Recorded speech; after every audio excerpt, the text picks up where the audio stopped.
And I quote, "I'll be there in a minute. Give me a second." Time is relative, folks. Time is relative. Yes. So, hey, cheers to everybody in the chat. They're a division rival. I don't care how many wins they get. Screw them. That wasn't the take I was expecting to hear. I want to gush over watching live Chris Tanev. I think that we completely underestimate the skill it takes to play defense. One highlight or several highlights does not a Calder trophy make. I'm stepping in here. I'm going to be the crotchety old man here. They need to learn patience. They need to understand the tension, everything, and the drama. How dare! Look at this. How is McDavid not getting a penalty?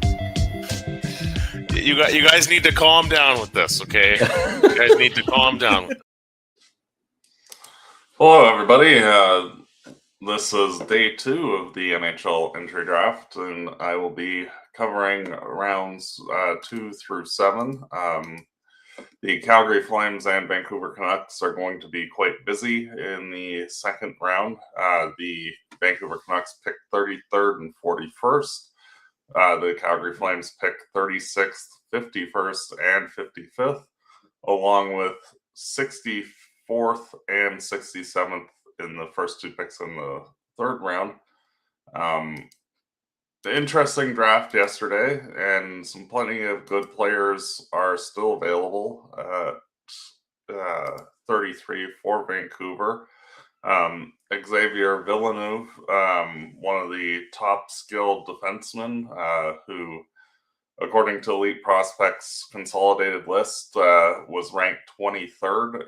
He is still available, and if the Canucks would like another forward, Mathis Preston is also available. There are plenty of different types of players available for Vancouver. It just depends on if they want to go with another center or if they're looking more for wing or defense help. There are also a few goalies like Tobias Trebel and Dmitry Borishev that are rated to go in the second round, as well as guys like Brady Noling, who is somewhat rated a little lower in the third round, but with goalies, it's one of those where once somebody takes one, any team that needs a goalie will also jump in, even if the guy's rated lower. And with Vancouver needing help in all areas, it makes sense for the Canucks to kind of check off one of everything for this team. With the 33rd pick, I would be somewhat surprised after getting 2 good forwards in the first round. I would expect them to go with a defenseman at pick number 33 and get Villeneuve, and then at pick 41 go with a goaltender. So that way they get a winger, a center, a defenseman, and a goalie with their top 4 picks, and try to broaden their prospect pool because they need help in all areas of their lineup, not just one or two. The main area that they addressed in the first round, getting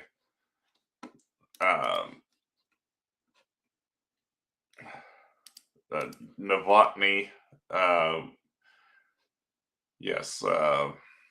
where are we? Adam Novotny, a left winger. He is a good goal scorer. That will help. One of the areas that the Canucks are just generally lacking is high-end skill. And getting Braden Coots last year and Caleb Malhotra with the 3rd overall selection, the center ice position is fairly well set for the foreseeable future for Vancouver. So getting some scoring wingers also is a good thing for the Canucks. Gives them an opportunity to basically broaden out their roster, and in hopes that as their retool progresses, that they have different options available to them on different lines. And a guy like Novotny, who's 6'1", 200 pounds, he already has an NHL frame to him, and with his play style, getting a guy with an excellent shot and some two-way ability will allow the Canucks to have some middle six depth in their lineup moving forward. And as they transition from the team that they've been into what they're hoping is a strong foundation for the future, it's just that, frankly, with Vancouver needing help in every area, this is not going to be a 1 year retool. It's going to be a 3, 4, 5, 6 year affair to completely turn over the roster. And in some ways, it is not a bad thing that, like, with the current setup of their roster, having guys like Elias Pettersson does not hurt the organization over the long term. It provides some stability as you're looking ahead to build this team through the draft. And there is no quick rush for the Vancouver Canucks. You're just going to have to be bad for an extended period of time. It's going to take 3, 4, 5 years to just, draft that goalie of the future, get him in there, find the defenseman that you need organizationally. It all just takes time, and Vancouver has that time, but getting skill at every position is necessary, and they can't, unlike Calgary, who can kind of tunnel vision a little bit to address certain areas. The Canucks are frankly needing everything in every area of their organization. So kind of taking the shotgun approach of, trying to hit as wide of a target as you possibly can and get a little bit of A, B, C, D, and E instead of just focusing on just one of those things makes the most sense. And frankly, Vancouver is in one of the worst overall positions in terms of what their overall organization is, because they went kind of all in back when they acquired guys like Zadorov and like Elias Lindholm, and like trading off first round draft picks and prospects. But even the Flames' third round pick to start the third round this year was originally Vancouver's pick that the Flames acquired in the Nikita Zadorov trade. So it still hasn't worked its way out for picks that they've surrendered to build their team up. And usually when you're going into contender mode, your team loses a lot of prospect talent.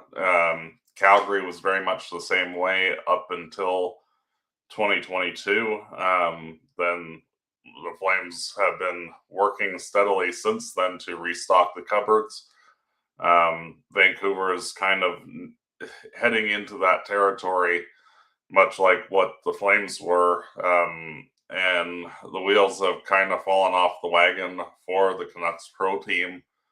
It will take a while for them to put it all together, but you can just look to the Calgary Flames and see a model that is working really well, and it will just take the patience of flipping over the roster, selling off certain veteran pieces as they get closer to being free agents, and just turning the roster over. will be a slow process, but a necessary process for Vancouver. And what you're seeing currently with the Calgary Flames is a team where, like they still have a couple of pieces that are good holdover mainstay veteran guys, but the higher end guys like Nazem Kadri and Rasmus Anderson and Mackenzie Weegar have all been moved out. And you look at guys like Besser and Roenick as like the two guys that jump to mind the most from the current group, and even guys like DeBrusque are players that, as time goes on, Vancouver should look at flipping for prospects and picks as this rebuild process continues. And when you have young guys that are starting to push into the lineup, like Caleb Malhotra, like Braden Coots, who are both going to be close to be NHL ready even as soon as this year, and if not, definitely next year.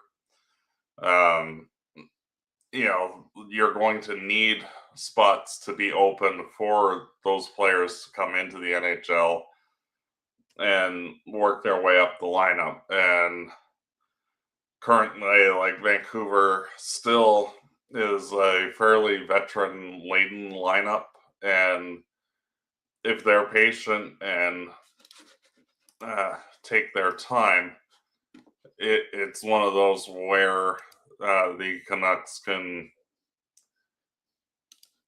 redo their organization fairly quickly, but patiently at the same time.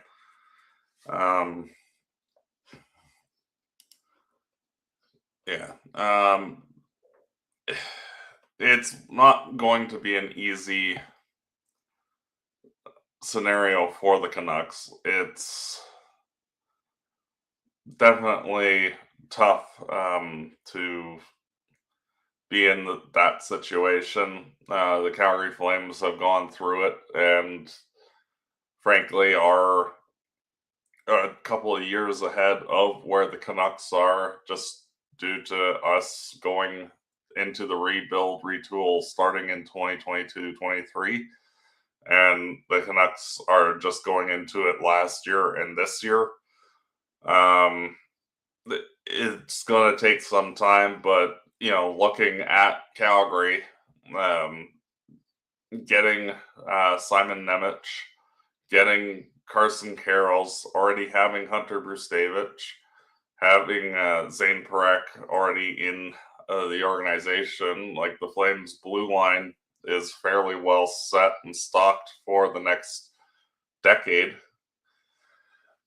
And with having 5 picks in the next 36 picks, Calgary is likely going to add another defenseman or two to that pile, just due to the quantity and quality of the defensemen that are available in the second round. Guys like Adam Golger, Ben McBeath, Samuel Lurie, Jakub Vanacek, Georgios Pantelis. There are plenty of quality guys that extend right into the third round. Alessandro Diorio is a good center. There are, between centers and defensemen, there are so many interesting players. Guys like Luke Scherer, another good, stocky defenseman. Just lots of interesting things. Calgary is building from the net and the defense out, which, frankly, if you're building a team to be a contender again from the ground up, in net and at defense is the way that you want to start a rebuild, because those guys, frankly, take longer to develop. guys like Perek is probably going to not be a full developed player until he's 23, 24, and he's only 19 now.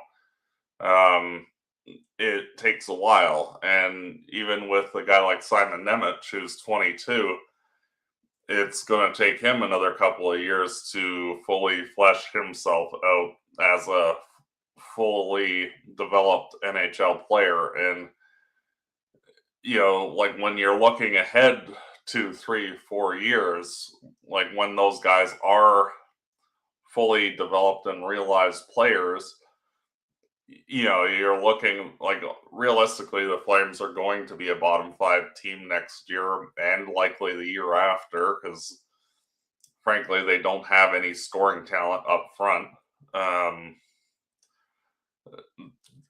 They really have virtually nothing. Jonathan Huberdeau is a huge question mark because of the surgery he had. Players that get that surgery lose most of their speed, and with his playing ability, a large portion of that is due to his foot speed. So if he gets significantly slower, he might be one of those long-term IR players. The only guy that's successfully recovered from that particular surgery is Patrick Kane, and even then he has slowed significantly since the operation. He's also just Patrick Kane, and you give him 2 inches of space and he'll score on you. So speed is not really necessary for him to be effective, especially in the role that he plays. And then beyond Huberdeau, like Matthew Coronado was very inconsistent last year. The Flames don't really have any other legitimate goal scorers. A guy like Matt Vegradine, he may take another step this year towards being a top 6 winger, but there's no real guarantee of that. And beyond that, there's plenty of guys that are like the 10 to 15, 20 goal guys, but nobody that screams like a potential 30 goal guy.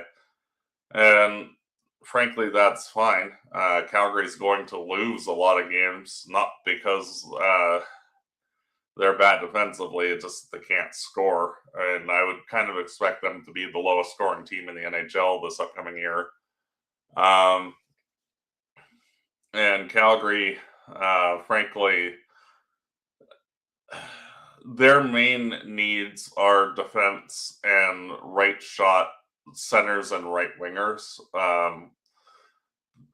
Primarily centers, though, are the biggest need still. And even though last year they took 2 centers in the first round, Colin Potter and Cole Reshny, both of those guys are on the shorter side and probably at the NHL level will figure to be wingers. And that's perfectly fine. It's just the Flames will still need to get higher end centers. They did get Jack Hextall with their pick at number 30, which frankly getting a player that profiles to be kind of a Michael Backlund replacement makes a ton of sense for this team. Good 2-way center with some offensive upside. And realistically, like if he develops, you need a good defensive third line center for any kind of playoff team. So a guy like that is a perfect fit for what this team needs. And frankly, unless you're drafting in the top 5 or you get lucky, you're going to need your first line center to be like a Caleb Malhotra, where you're selecting him in the top 3, top 5. And the draft next year, most of the players that are in the top 10 in the draft are centers, and all of them have size. So you can kind of pencil in that the Flames will be taking one of those guys next year, under the assumption that the Flames are going to be a bottom 5 team, and look to add that higher end skill via that player, whomever they select. And it's just going to take a couple of years for them to add the high-end flashy centers through the draft. And frankly, I would not be surprised over the next 2 or 3 seasons that the Flames, with their first pick, go center with whatever top 5 pick that they get. Because realistically, at the trade deadline, the Flames by then will have likely shed Blake Coleman, potentially Michael Backlund, potentially Zach Whitecloud, definitely guys like Ryan Strome and Ole Mata, likely Zach Whitecloud, potentially Devin Cooley, a lot of the veteran guys, even Morgan Frost, who is a unrestricted free agent after this upcoming season. Calgary is going to still continue to flip over the roster, get whatever prospects that they can and draft picks that they can for their veteran guys, and probably find a few buy low candidates like Strome and Mata were at this past trade deadline, that they can kind of rebuild that value in that player and take on a bad contract and in hopes of flipping him later on for additional assets. You look at Ryan Strome, the Flames acquired him for a 7th round draft pick, saving the Anaheim Ducks $5 million in cap space for this upcoming year. And in the past, Strome has been traded for a 2nd and 3rd round pick.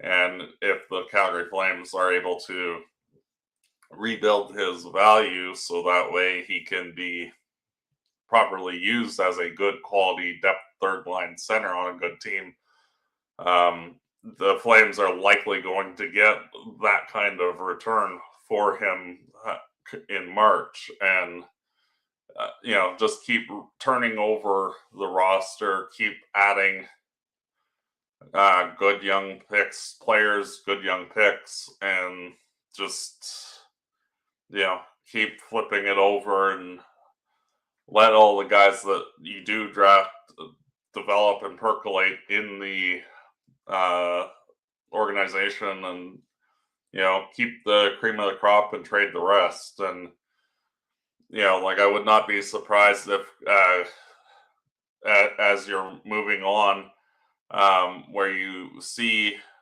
players that are kind of like the good for now young guys on the Calgary Flames, guys like Matthew Coronado getting dealt, even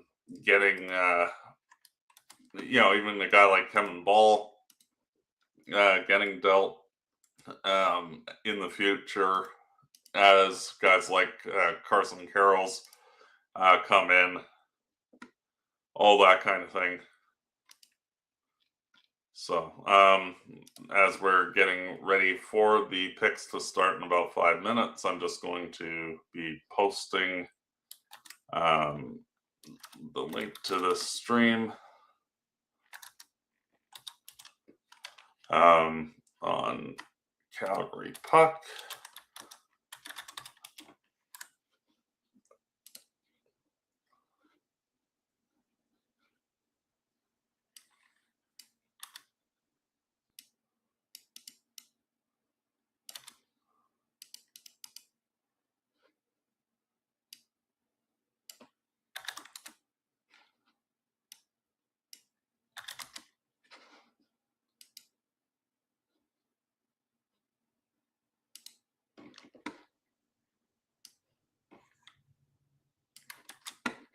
And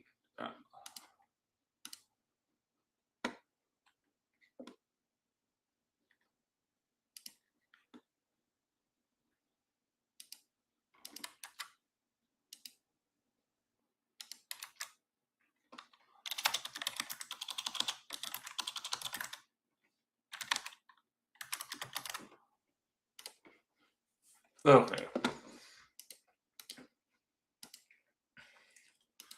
Yeah, we are now T-minus 5 minutes from the start of the second round. Things go relatively quickly in the second round.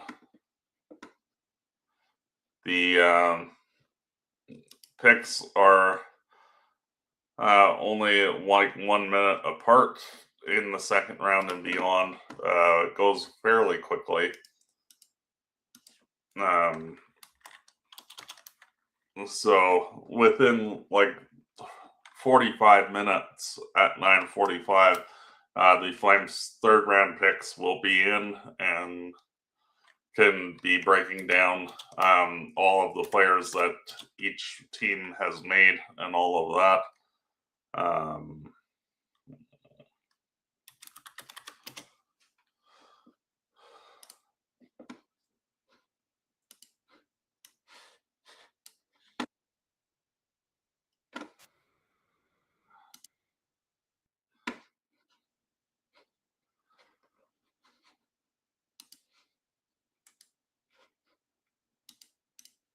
Okay, just having some technical difficulties.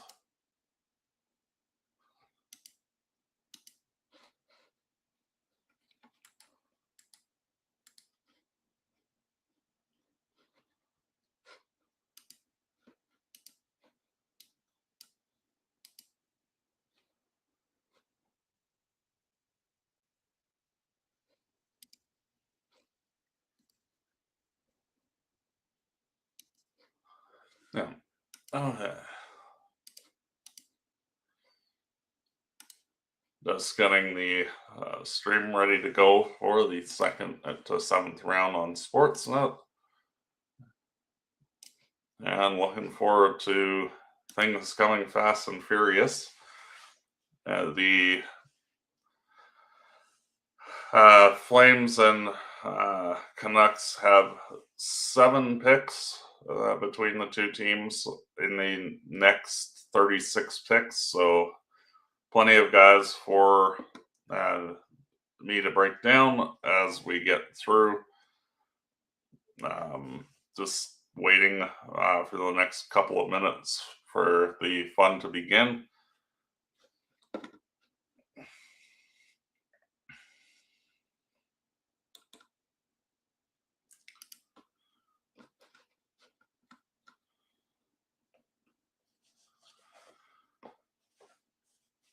Yeah, it will be interesting to see if any of the higher rated guys start to fall. Two picks, 41 and 51, for both Vancouver and Calgary. There are currently like 6 players that I would really like the Flames to select at 36.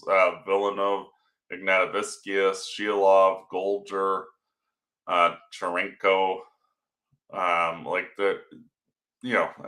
there are plenty of other good players, but like those are the high guys on my list, and hoping that one or more of them is available and selected at 36 for the Flames. I would assume that Xavier Villeneuve gets drafted at 33 for Vancouver. Like, there's absolutely no reason why they go in any other direction.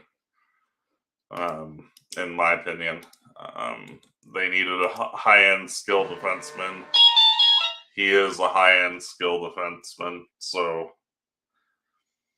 just a lot of synergy between need and player. I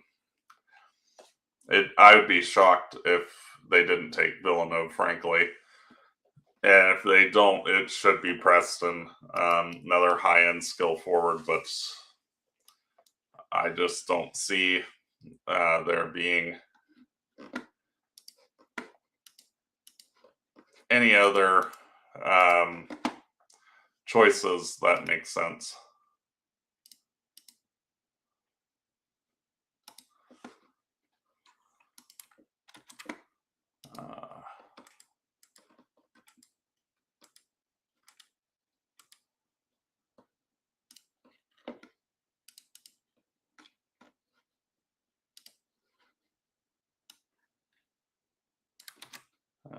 Just correcting certain things.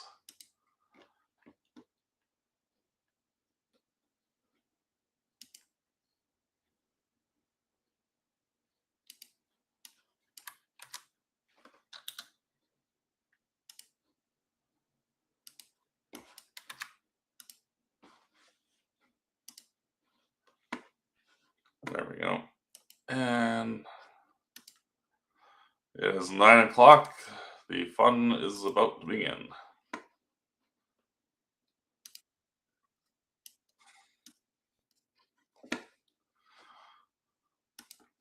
Yeah, usually it takes a few minutes for the fun to begin, but the draft is set to begin again.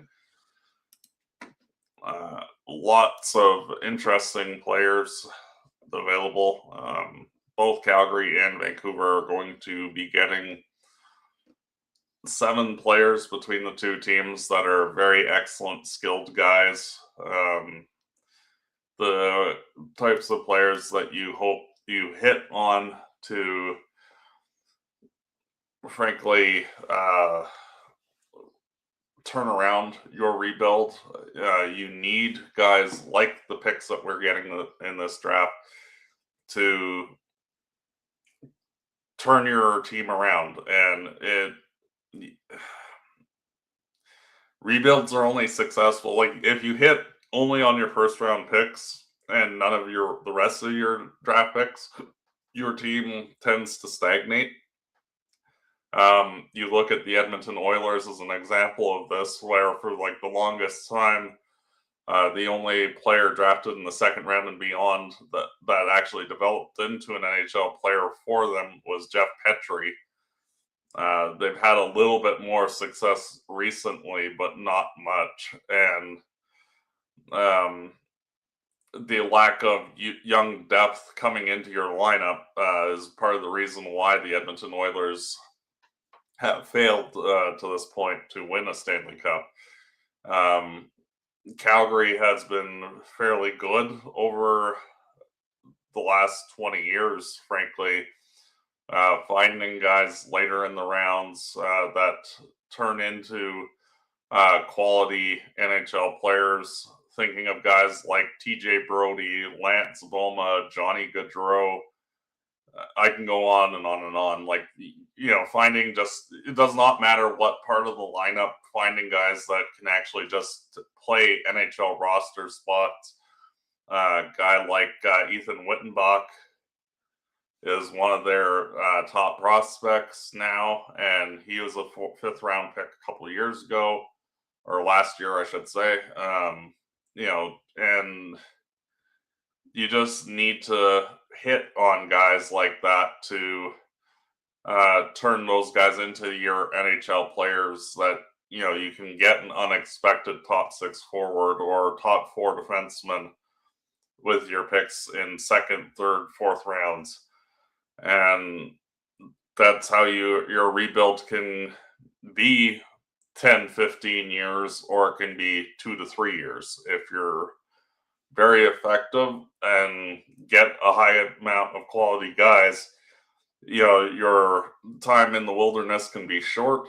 And if you struggle to exchange those guys for high quality talent, you can struggle like we've seen with teams like Detroit, like the Buffalo Sabres, before they won the Stanley Cups, Florida themselves, from the early 2000s right through till they became a very competitive team, were perpetually a laughing stock, and like none of their draft picks really turned out. And and that is really the importance of a draft like this, where you have teams like Calgary and Vancouver who are both lacking in a number of areas.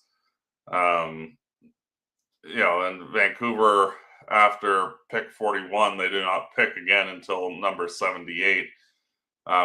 So you kind of need to hit high quality players with both pick 33 and 41 and go with the highest skill players available. Calgary can play around a little bit and try to target needs that are not necessarily as high up, like, say, acquiring another goaltender. Despite having Sergeyev and Zarubin already featuring very highly in their organization, like, other than Dustin Wolf, like, the Flames don't really have a high-end blue chip prospect, and having 5 picks in the next, like, 37 picks, they have the ability to potentially go out and get one of those goalies that could add, and be another higher end potential NHL goaltender to give Wolf some competition down the road.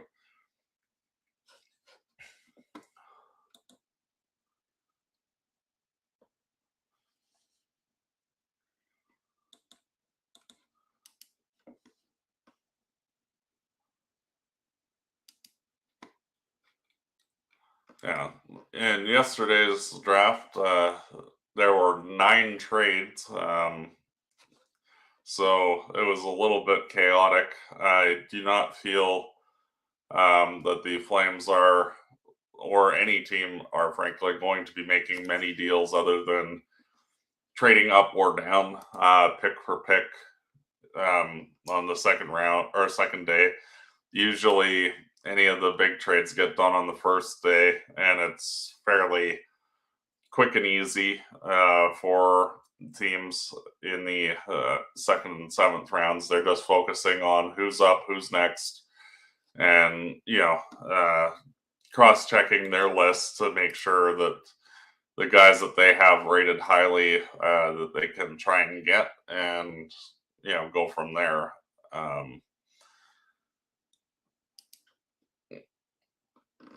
And frankly, with free agency coming in a couple of days, and there not being a huge free agent class, you'll likely start to see in the middle of July a number of trades start to filter through as teams evaluate their rosters in the middle of July and go, well, we still need that second line winger or that depth defenseman, and let's go talk to teams that are in, like, Vancouver or Calgary's situation to potentially shake things up a little bit and get futures for and not, like, we wouldn't likely get guys that are drafted from this draft, but future draft picks or prospects that are long in the tooth in whichever team system, or just young players that, like, they're blocked, like we saw with Zellweger from Anaheim getting traded, or Nemec getting traded from New Jersey to Calgary. Guys that are just stuck behind 2 or 3 other high-end guys. Calgary definitely the beneficiary of one of those deals, but, like, there are teams where they have a glut of, say, center prospects, and Calgary might be able to snag one of them for a guy like Blake Coleman, who is an enticing player for the 1 year. That a team who doesn't really address that need in free agency might circle back to them when the time comes.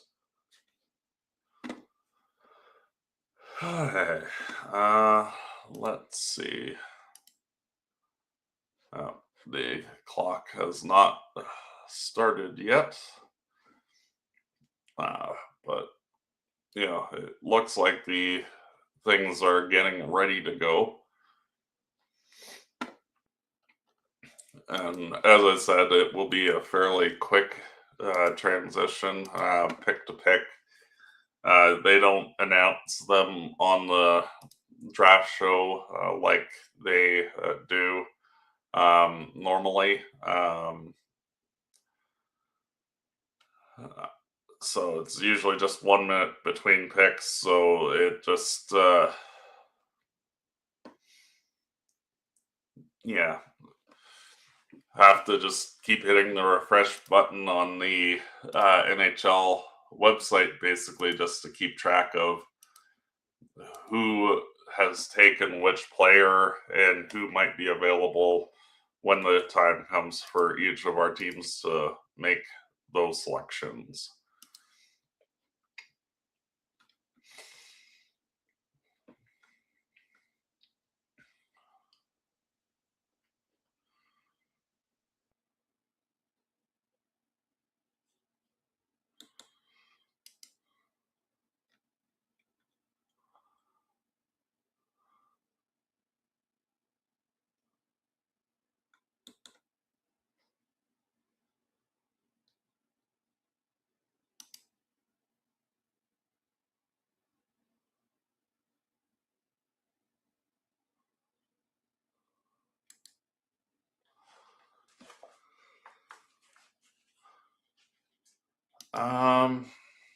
Yeah.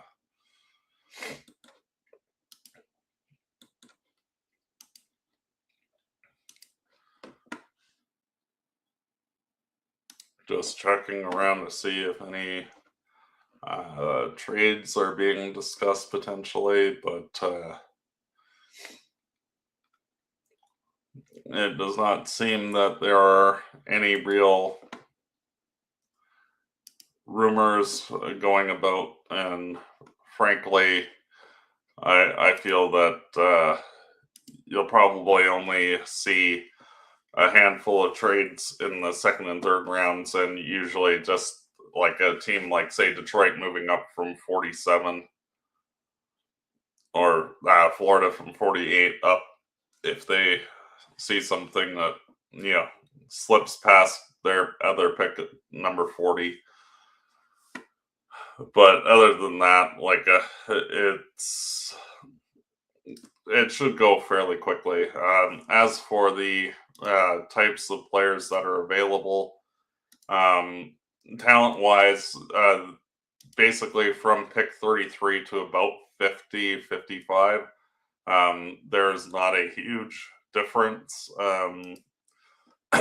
And we even saw that yesterday with Craig Conroy saying that they had an opportunity to move up to get another guy in the 20s probably, but they viewed that just keeping their picks, like there's not a huge enough quality difference between pick 33 and say 55 to warrant them shedding a player that, you know, they would draft just to move up. So frankly, I would not be shocked if even the guys that are taken in the third round for the Calgary Flames, that they end up being legit NHL players at some point.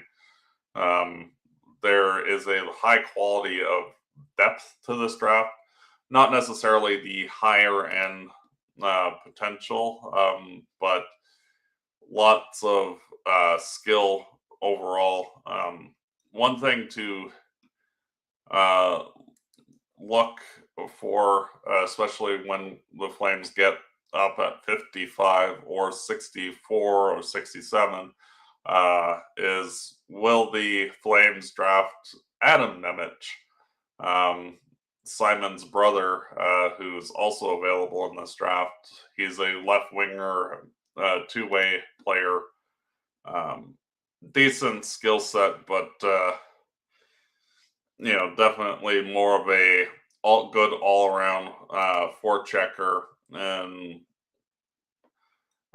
more of a third, fourth line grinder type guy. But you know, definitely need players like that in your organization. And frankly, with the rise of Slovakia lately. They have started to develop some really excellent players in their system after around a decade where they were somewhat lesser relevant. They're coming back with some fury lately and developing some high-end NHL players. So never a bad idea currently to take a player from that country because they're starting to produce some really high-end guys. And Bill Daly just stepped up to open the draft. And Vancouver takes Rogowski, the 6'7", big giant center. Interesting selection for Vancouver. I would not have expected that player to go to Vancouver. Not the highest and skill guy, more of a brutish depth center, third, fourth line guy. He's certainly basically going to be Vancouver's version of Adam Klapka or Martin Pospisil, just that big physical guy that is a bit of a bruiser.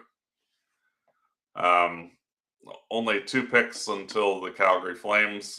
Chicago and New Jersey are the next up. Good pick for Vancouver. Certainly fills the fourth line center spot between getting Braden Coots and Malhotra the last 2 drafts, getting Brooks Rogowski. Their center ice position is fairly stocked and ready to go. The Chicago Blackhawks have taken Xavier Villeneuve, the player that I expected Vancouver to select. Very good for Chicago after the whole trading the 4th overall pick to get a guy that with pick 34 that is of a caliber not quite as high as the players drafted in the top 10, but not far off either. Just a little on the undersized. One of those, a smart choice by Chicago. Just still don't really understand them trading for Bowen Byram, but at least they're able to get a high quality defenseman into their system. They still need another 2 or 3 higher end guys, but with the lack of talent in Chicago's system on the back end, Villeneuve is definitely going to be given all of the opportunities to be a top tier defenseman for them offensively. Might end up being this year's Lane Hudson for Chicago. Has all the talent in the world, just is a little on the small side at 5'11". Very much an all offense type defenseman. Not bad in his own zone, but fairly skilled. Very good pick for Chicago. I like that for them. It does take a little bit of the sting of moving the 4th overall pick. Like, mind you, that was one of the worst trades probably in the last 15 years, but getting a high-end, high-quality defenseman like Villeneuve eases the sting quite a bit.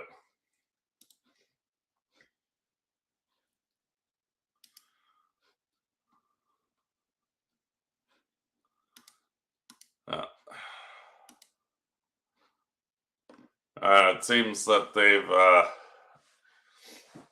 expanded the time on the clock. It used to be 1 minute. It seems it's now 1 minute and 30 seconds, and that they are also bringing players who are in the building up to the draft floor, up to the stage to give them the hat and jersey, which is not something that they've done really before. Usually it just goes where you're just announced, and that's kind of it. It's nice to see that, like, for anybody that's actually traveled to Buffalo for this, who may have been a first round pick potentially, still get their moment to, put the jersey on, put the hat on, and all that.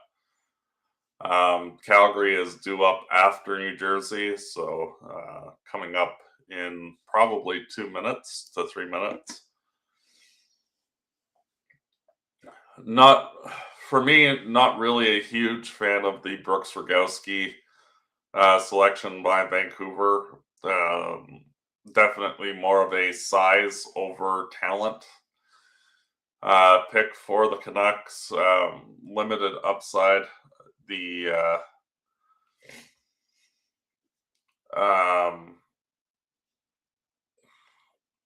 you basically drafted a fourth line center.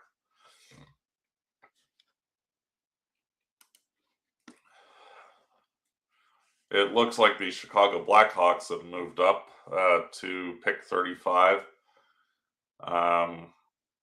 So trading with New Jersey. So not really sure what just happened. 37 and 119. So Chicago really likes one of the other players.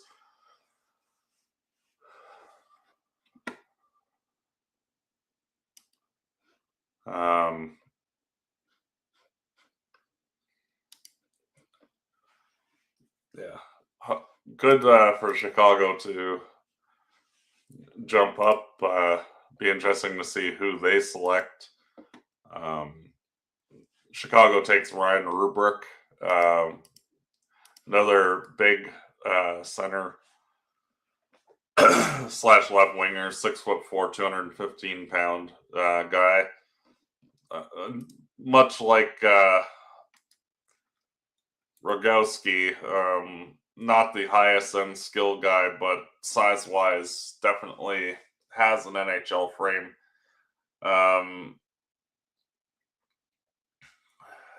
Not the fastest player, but you can't teach size. So Calgary is up next. It'll be interesting to see exactly what they go with. Mathis Preston is the top guy available. Igor Shilov, who's a player that I really liked, wanted at pick 30, is still available. Simas Ignatoviskis, who has the most fun name, the Lithuanian guy, he is still on the clock or on the table. Casey Mutrin, he's a big right winger. He is available. Adam Golsher is also available on the blue line. Plenty of interesting options for pick 36 for the Calgary Flames. The Flames take Chase Harrington. Okay. Not a player that I broke down much because thought that the Flames were fairly set for left wingers. A bit of a feisty guy. Had 57 points in 61 games and 105 penalty minutes. NHL size player, 6'1", 202. Not really liking the pick by the Calgary Flames. With them already having guys like this in the organization, not really sure why they decided to go with another left winger. More of a physical, like third, fourth line type guy. Not really sure with that selection. They must see something that they really like.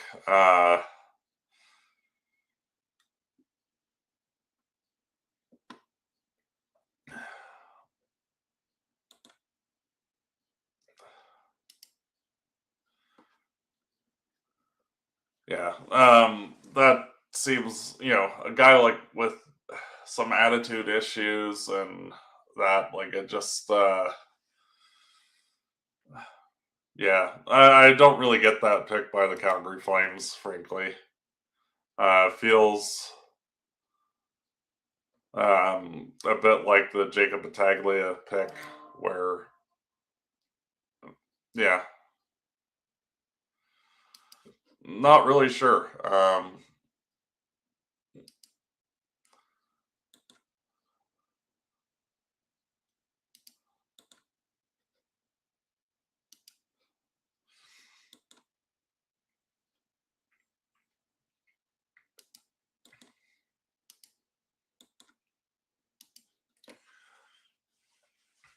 When there are higher end skill guys available, to me, it does not make much sense getting a guy that profiles to be kind of a crash and bang grinder um, with pick 36. Like, I feel that you could have got this player at 51 or 55. Seems like a big reach by the Flames. Bit mystified on that. Very unusual selection.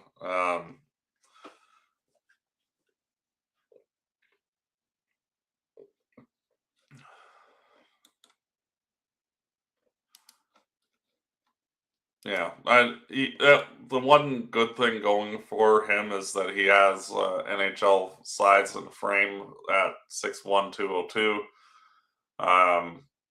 Fairly quick, decent offensive instincts, but not the highest end guy. The Seattle Kraken just took Casey Mutrin.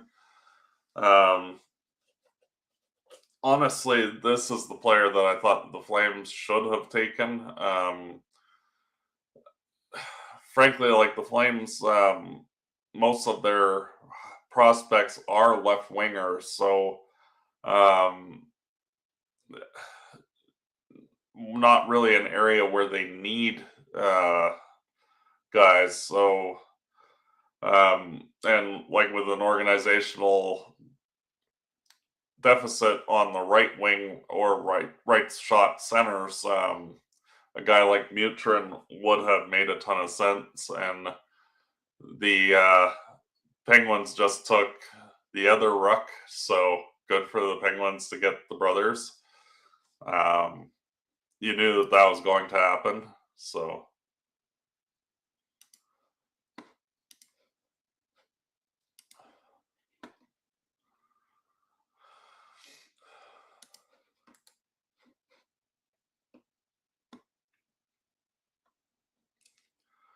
Well, with some teams going a little bit off the board, uh, New Jersey taking a player that was rated rather low as well in Matthias Van Heenen.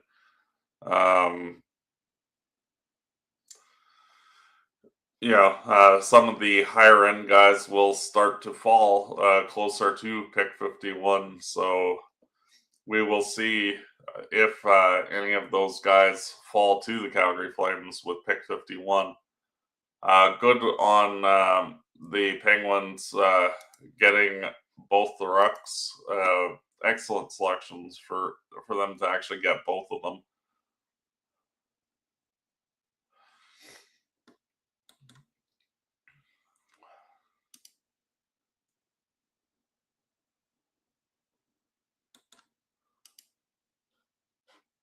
The Florida Panthers are on the clock.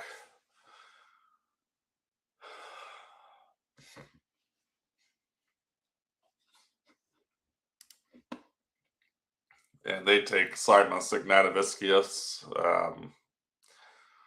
Yeah, that was a player that I really wanted the Flames to take. Good for Florida to select him. Vancouver is now on the clock. Yeah. Kind of disappointed with the Flames pick at 36, Chase Harrington. Kind of a bizarre selection.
Yeah, the Vancouver Canucks take Nicholas Abram Olsen, left winger from Norway.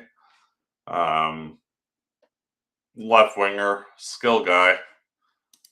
No, little bit of a reach, but that's what the second round is all about.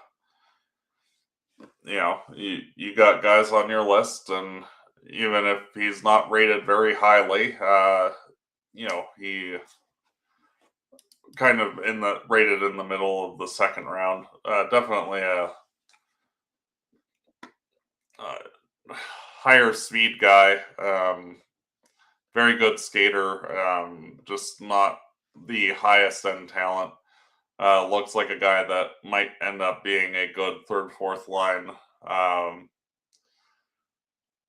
Kind of a guy like Andrew Mangiapane was for Calgary. Just a speedy guy with some good hands. Not necessarily the most skilled of guys, but has a very excellent shot. Good skater, good forechecker. Definitely a good guy that's looking to be a good third, fourth line type for the Canucks.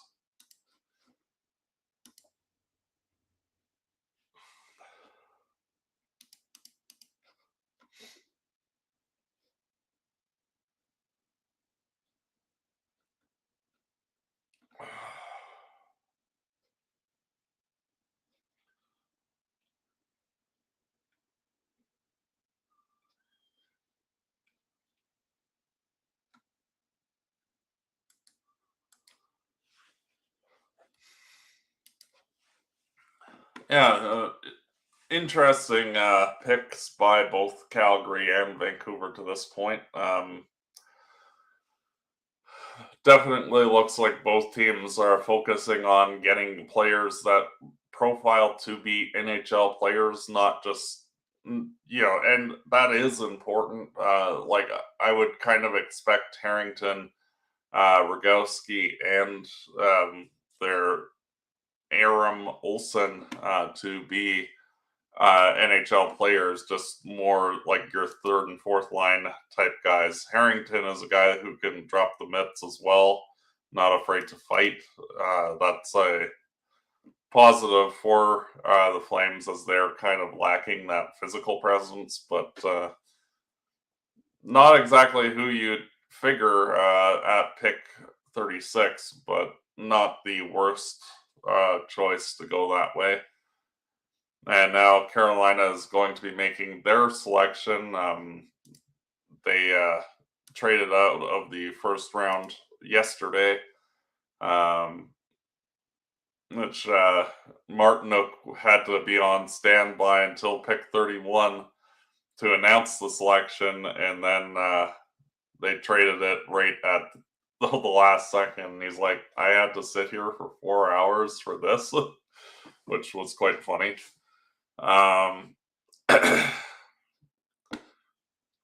Yeah, there are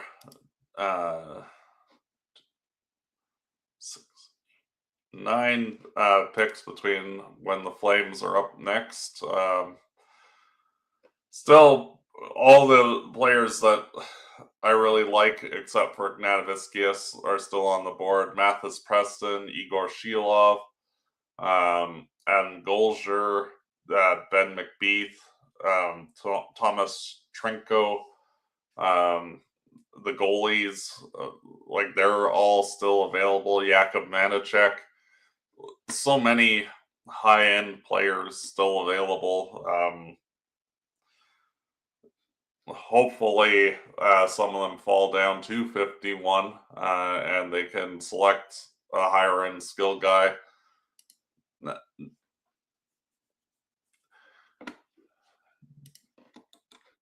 That is one of the areas that the Flames could use with some of these picks, is to get some flashy skill. Not really and Carolina has traded their pick to us, so Calgary's up.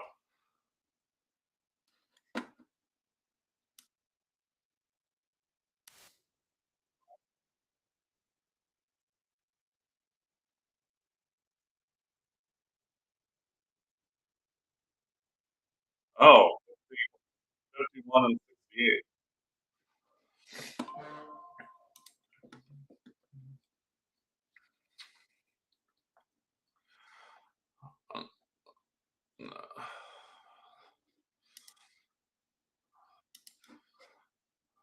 Yeah, I'm not really a fan of that either. That seems like a very high price to move up 9 spots.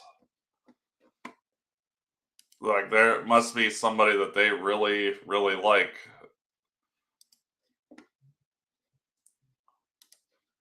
The Flames drafted Tobias Trable, the goaltender. First goalie off the board.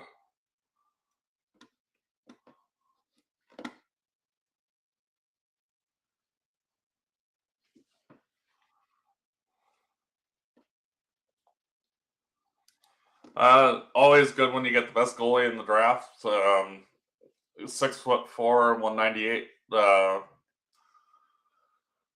goalie. Just an excellent player.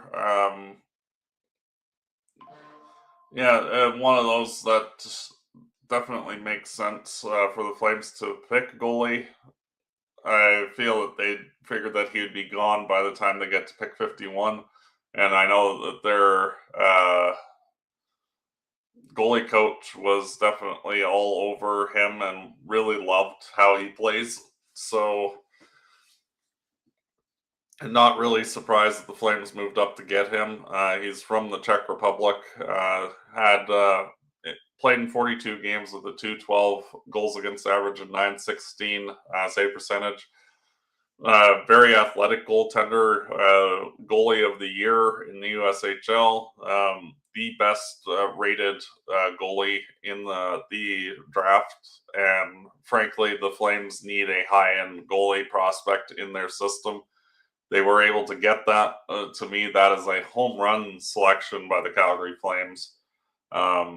They really needed that for what this team, in terms of just their prospect pool overall, focusing on primarily defense and goaltenders this year. Definitely necessary for this team to, because these guys will take 3-4 years to develop. I definitely can't complain.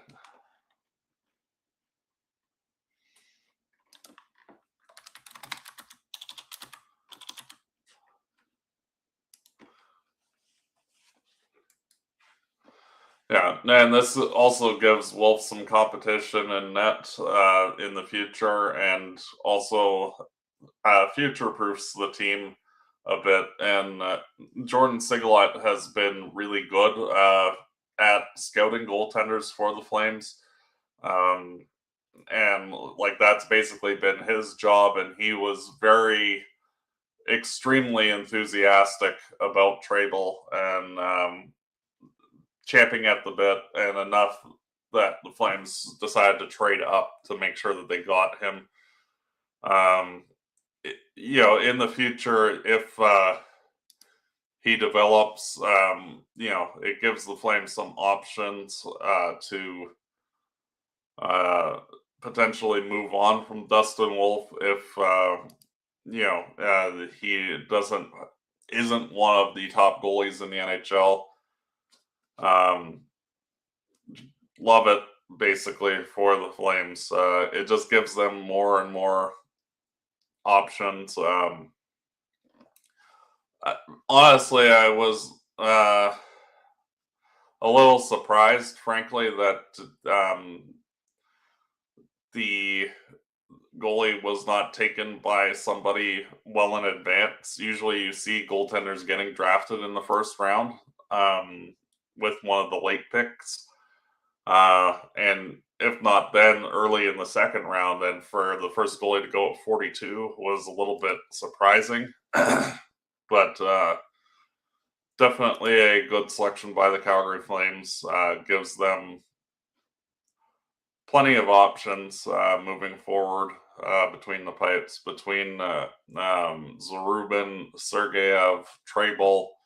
You have to figure one of those guys or more turns into an NHL goalie of some kind, and more competition in the pipes is always a good thing, and it gives you options down the road as well in case you have multiple goalies to potentially move one or to have it just a high-end tandem. Sheilov got drafted by Colorado, and Sherbakov, one of the big defensemen, got taken by New Jersey.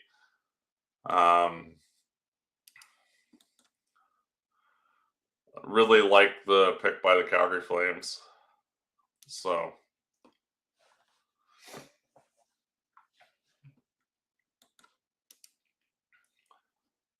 yeah, Sheilov is one of those players that has all the talent in the world, but has attitude issues. And if he actually overcomes that, he could be a really good player. But,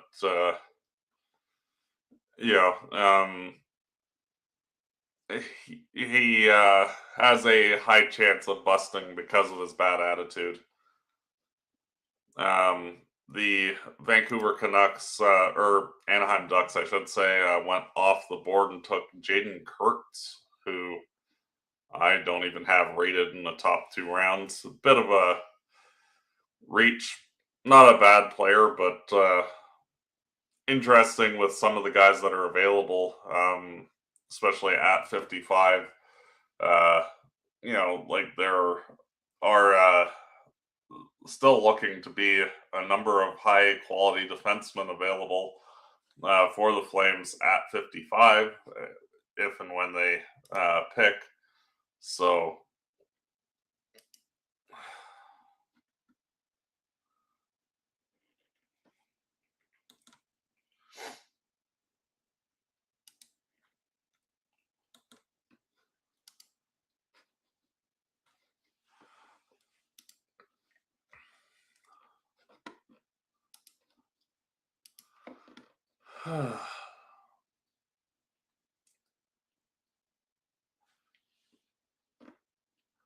the LA Kings take big center and Liam Lefebvre. A little bit of a reach. Guy that was kind of rated to be in the 3rd round, but, again, you can't teach size. So, more of a depth center.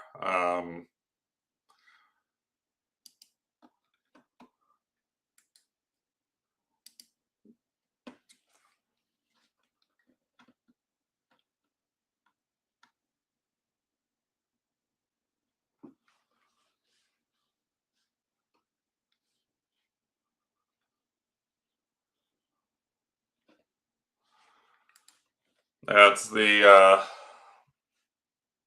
first time the Flames have drafted a goalie in the second round or higher since Tyler Parsons and Mason McDonald were selected in the second round, and both of those goalies did not turn out at all. Could have had Thatcher Demko when the Flames selected Mason McDonald, but decided to go with the guy that never made the NHL instead. Hopefully, with Trable, they made the right selection. Victor Plante goes to the Detroit Red Wings. Little bit of a reach for Plante, but again, there's no list once you hit the second round.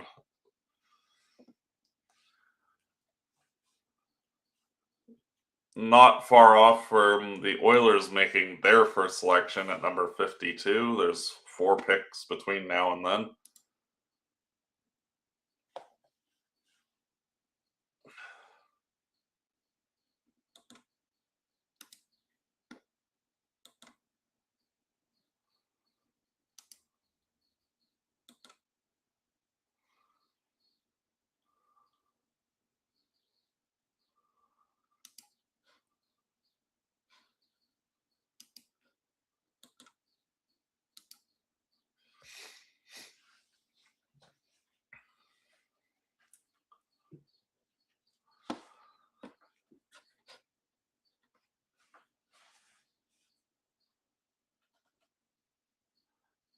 Yeah. It will be interesting to see when we get to pick number 78 for Vancouver if they also follow suit and draft a goaltender. Vancouver, I think, could use a goaltender in their system, and a guy like Brady Noling might be a good option for them once you get to pick 68.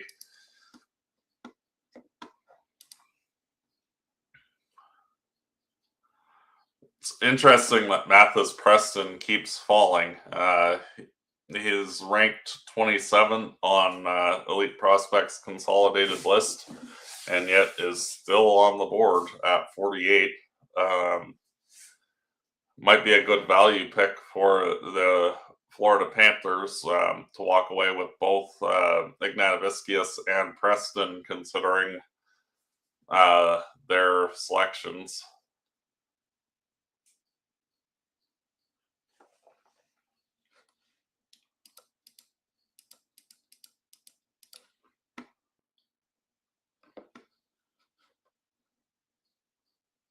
Oh, the Panthers take Ryder Cali,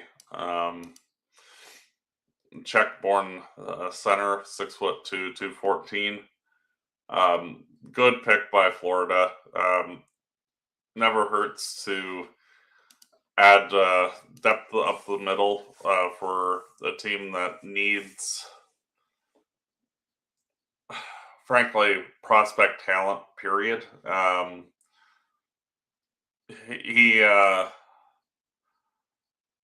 more of a bottom 6 center, but more of a defensively reliable type guy, and a team like Florida, who frankly has all the offensive skill already locked up, getting big bodies that they can throw into their bottom 6 that can play a responsible depth game for them in the coming years, makes a ton of sense for them. They really need guys that can play. Frankly, with them trading so many picks and prospects over the years, they need to just add guys into the organization that are trending to be NHL players. So, not a bad selection by them at all.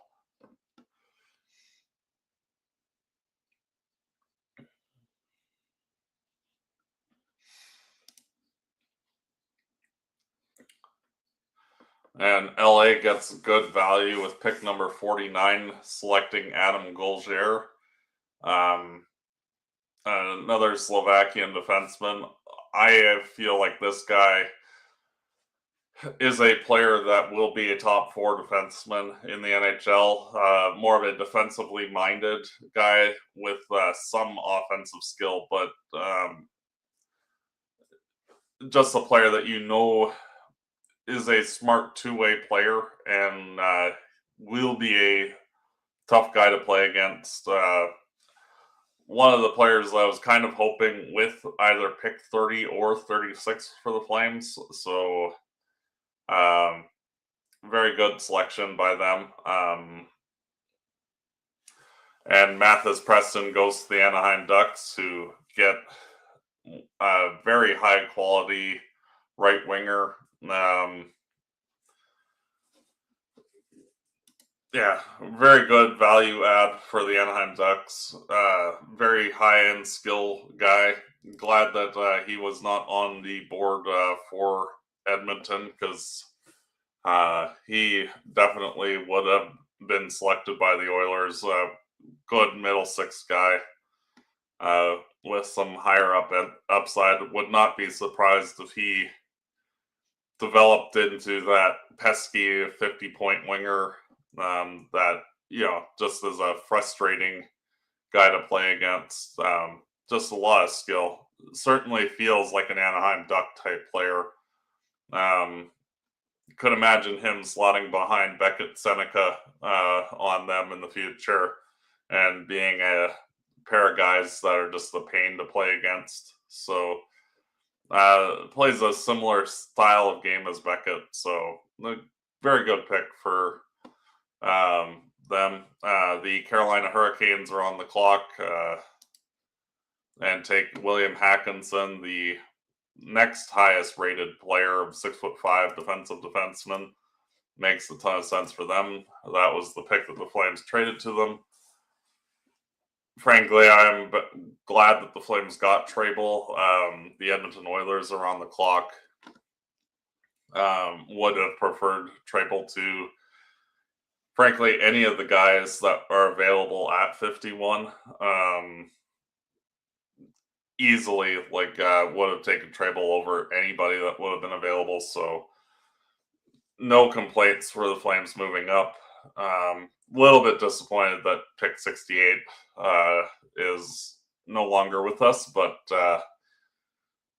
definitely worth it to get the goalie. And Edmonton finally shows up to the draft to select their first player after not having a first-round selection. Who is the cursed soul that will be sacrificed to Edmonton? And condolences to them for having to go to that team.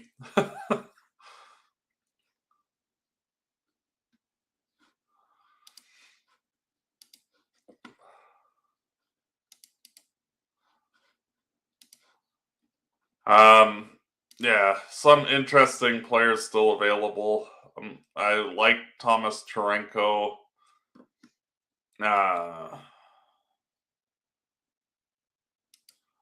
For the Calgary Flames pick, Ben McBeath makes a ton of sense. Jakub Vanacek makes a ton of sense for the Flames. Yeah, and even a guy like Adam Nemec might make some sense, or Adam Valentini. Thomas Vandenberg. Some good options for 65 or 55.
some technical difficulties on my end.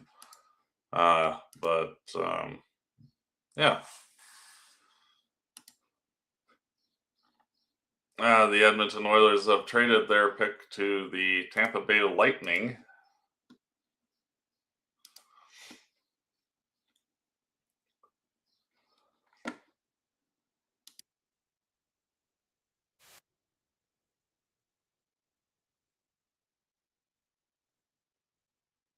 They move up from Tampa Bay moves up from 58 and giving a 4th-round pick to the Oilers to do so. Not a bad decision. Tampa has some good scouts, so I'm sure that they're going to make a very good selection with their pick.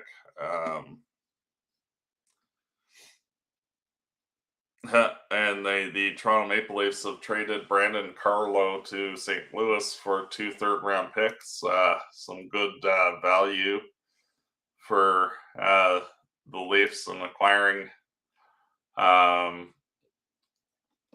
Carlo. They traded a first, which will probably be a top 15 pick, to Boston, as well as Fraser Minton and a 4th-round draft pick, and get 2 thirds. Excellent dealing by Brad Treliving. Glad he's no longer the Flames general manager. Really bad at making trades, but yeah.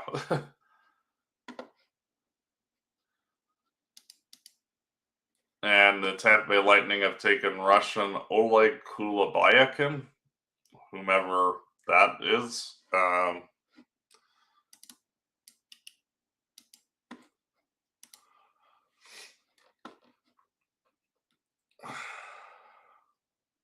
Fairly skilled guy, but only 5'10".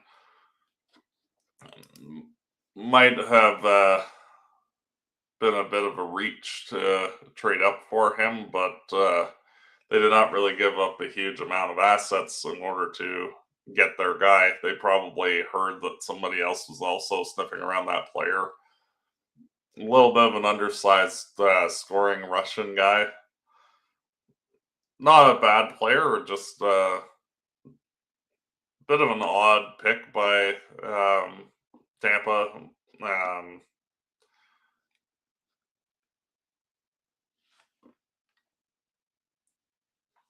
Just an interesting selection. Don't really understand why they felt the need to trade up to get this guy, but yeah.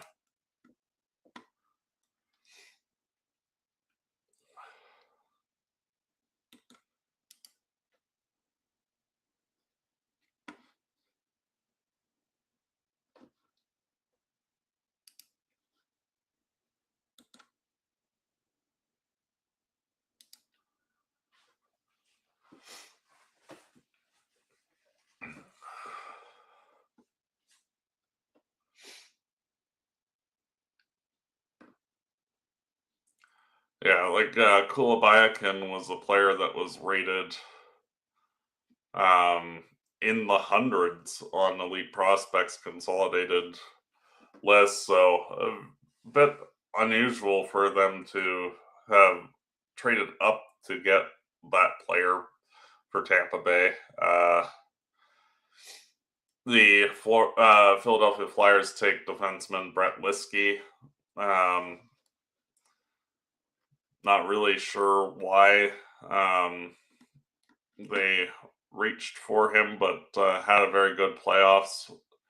Had 17 points in the playoffs for their team, so might be a late riser that they feel that there's more there. Pittsburgh is on the clock again. This will be their first non-ruck pick. They took Thomas Galvas, a small, undersized Czech defenseman. The Flames are up next, and they have,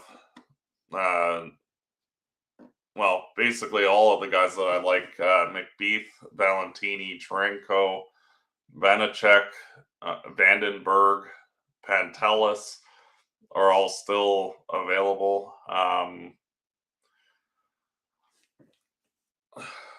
For me, I would probably take Ben McBeath here if I was picking for the Calgary Flames.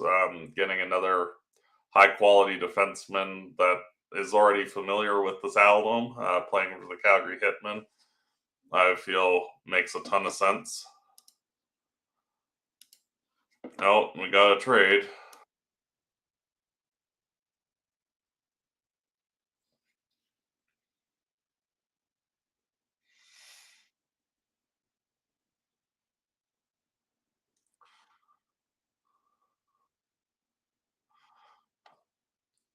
The Leafs traded Brandon Carlo for pick 73 and 76.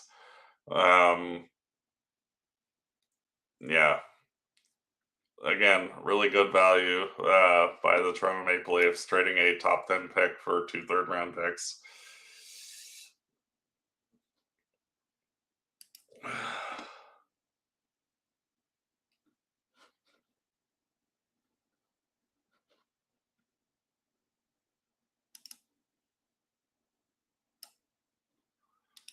The Flames select Alan.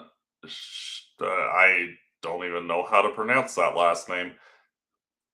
Shaikalislamov. Shaikalislamov, I guess. Yeah, that's a selection. Very young guy, barely eligible for this year's draft. September 4th birthday. 10 days more, and he would have been eligible for next year's draft. 6 foot winger, shoots left. Had 35 points in 31 games in the NHL.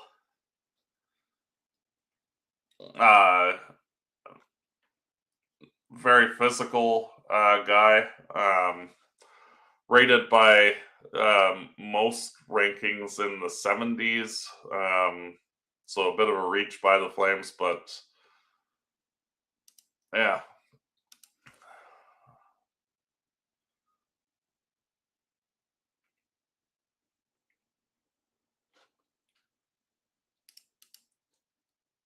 Very unusual pick.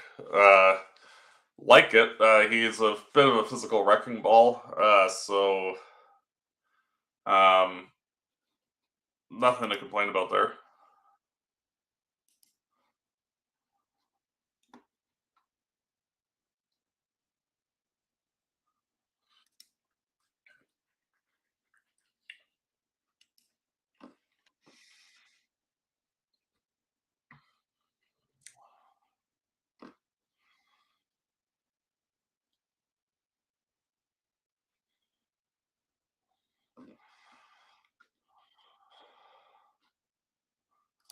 Yeah, the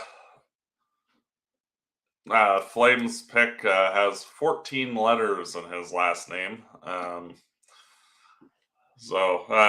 you just need to have him on the line with Huberto and Sharon Govich, and have the Scrabble winners basically. Make sure Bruce Savage is out there on the back end, and you're good.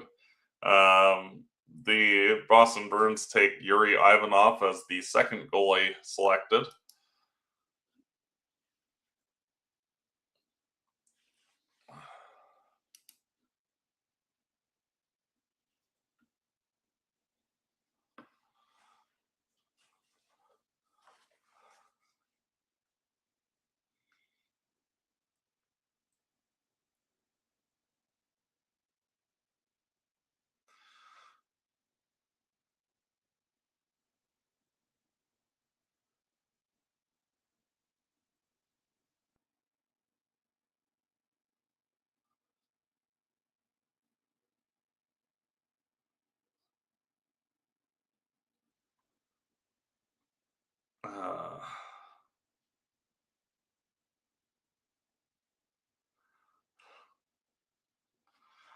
yeah, just well,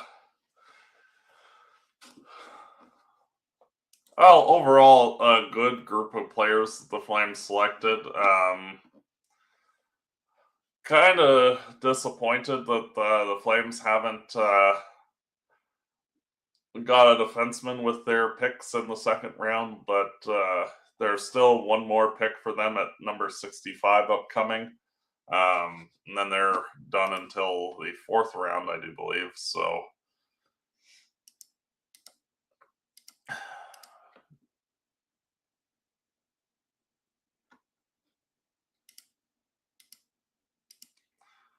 yeah, they're done until pick 100 after this. So,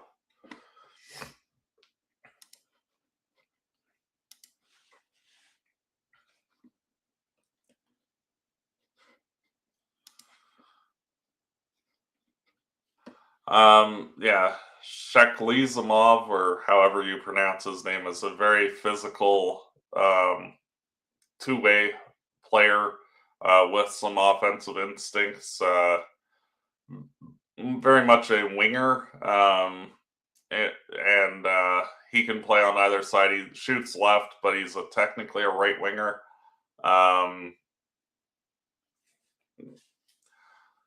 It'll be interesting to see. Definitely, the Flames are focusing on physicality with their draft picks in the second round between Harrington and Shekelizimov. He is like the Flames are definitely prioritizing being tough to play against, and both of those guys are, physical, tough to play against type of guys. Which, frankly, if you're looking at building a full roster, you need guys that are on your third and fourth line that are tough to play against. And like especially like when you're in a playoff series, you need those guys that are just ridiculously annoying. And guys like in the past, Michael Furland, Martin Pospisil, Adam Klapka, like those guys are all very necessary for a playoff team.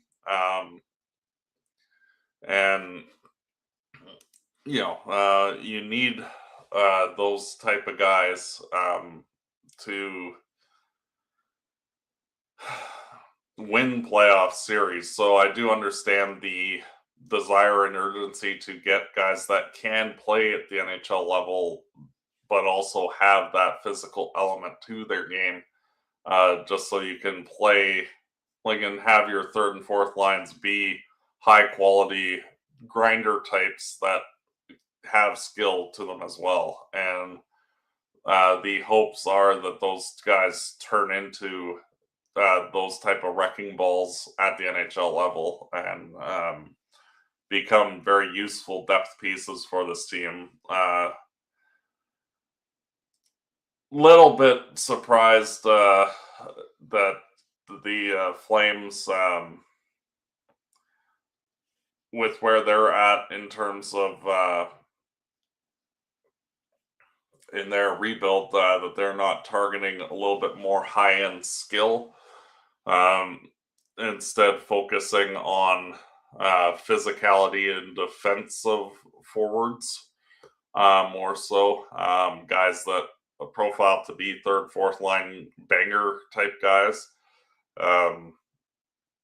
Useful pieces to a team. It's just interesting with the Flames' lack of high-end skill that they're not taking a few flyers on some high-end guys with the picks that they've made. I'm sure that, like, as you get into the fourth and fifth and sixth rounds, that the Flames will probably look for variations of Ethan Wittenbach with those selections and get guys that are profiling to be NHL guys. And condolences to Rudolf Berzkalens, Latvian center, 6'4", guy, got drafted by the Edmonton Oilers. Yeah, when you see a player with that type of spelling, you can automatically assume that they're Latvian without even looking at it. And congratulations to him to be drafted into the NHL. The Dallas Stars take one of the players that I really liked, Jakub Vanacek. Very good selection for Dallas.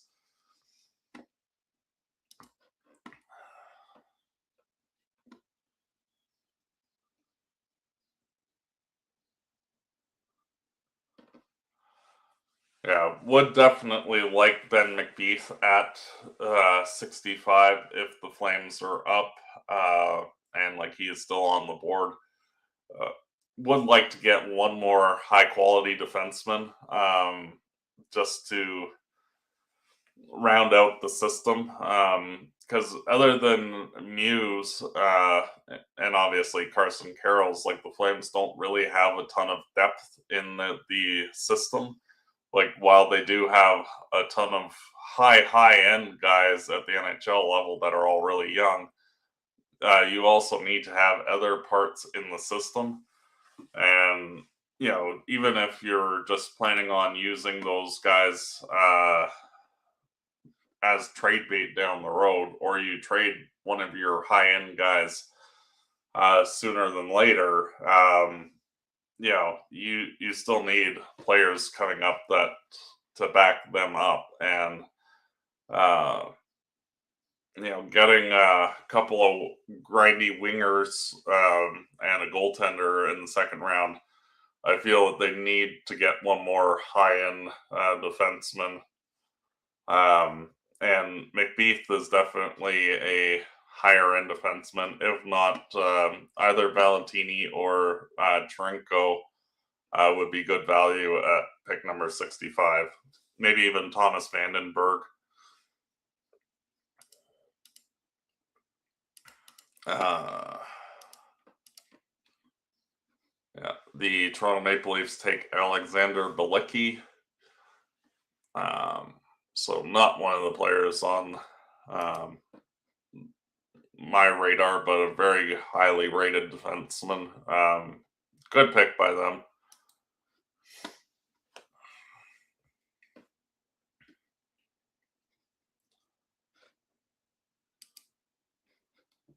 Yeah, could take Nemitz at 65 as well, for the crash and bang winger type if they keep going at it.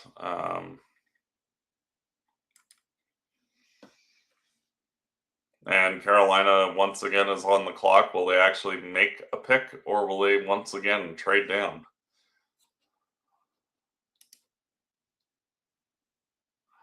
Only 3 more selections until the Calgary Flames are up once again.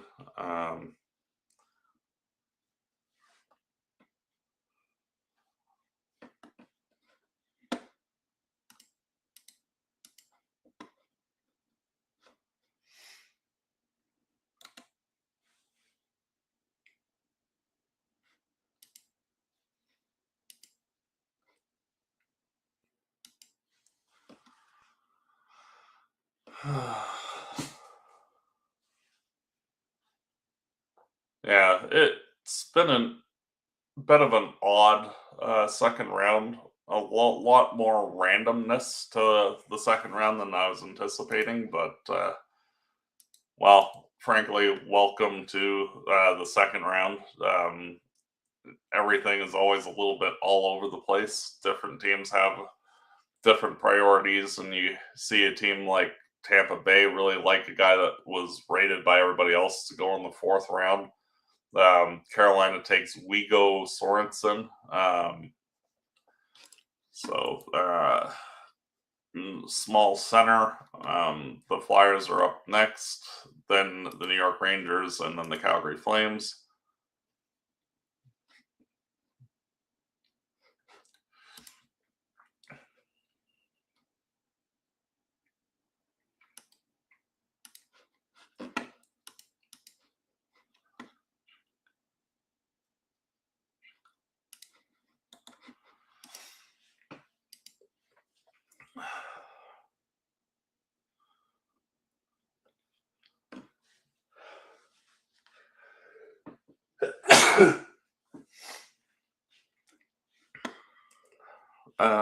Yeah, so interesting draft philosophy by the Flames at this draft, getting guys that are fairly likely going to be NHL players, just with more limited upside. Shake Lisamov and Harrington are both guys. Even Hextall are guys that are all like kind of rated to be third, fourth line guys, but a high likelihood of getting to be NHL players. So not the worst thing. The Flyers take Martin Sahalovic. He's a Czech goalie, 6'5". Very good stats overall. And frankly, with their goaltending system, they need to get a goalie developed at some point. And like Vladar is a good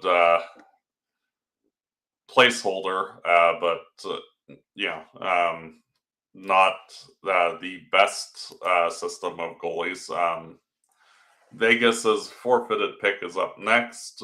Then the New York Rangers are making the next selection.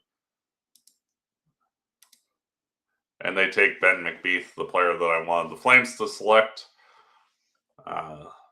So a little bit disappointing there that the Flames were not able to get him. We will see who the Flames select up next. Valentini or Shrenko, I feel, are the guys that make the most sense. I'm somewhat surprised that the Flames did not select McBeath at 55, but like I feel they could have gotten Shiklisamov at 65, but it'll be interesting to see who the Flames select with their next pick. A handful of guys with higher end upside still. Trenko or Valentini are both high skill guys that are available to them.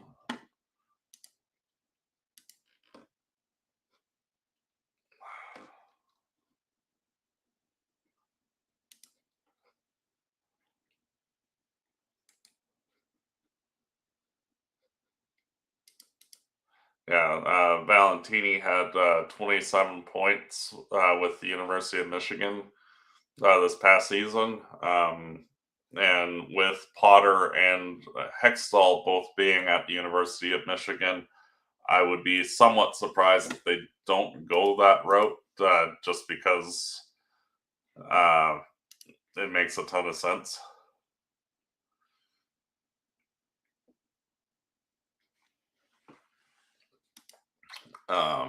Because Conroy definitely doesn't like traveling, so might as well pick all the players to. No, the Flames take Joe Aginla with their pick at 65. Okay, that's a decision. I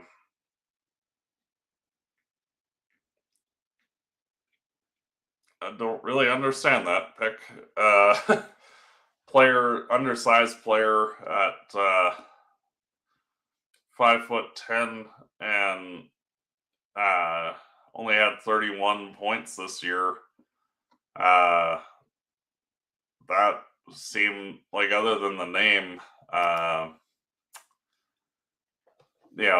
honestly, this is a player that they could have had.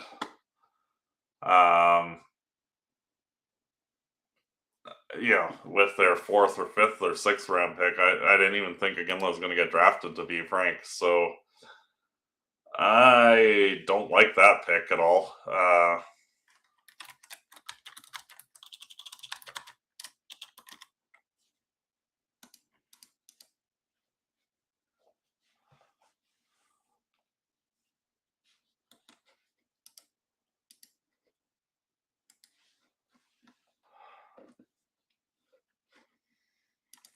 Yeah, that's.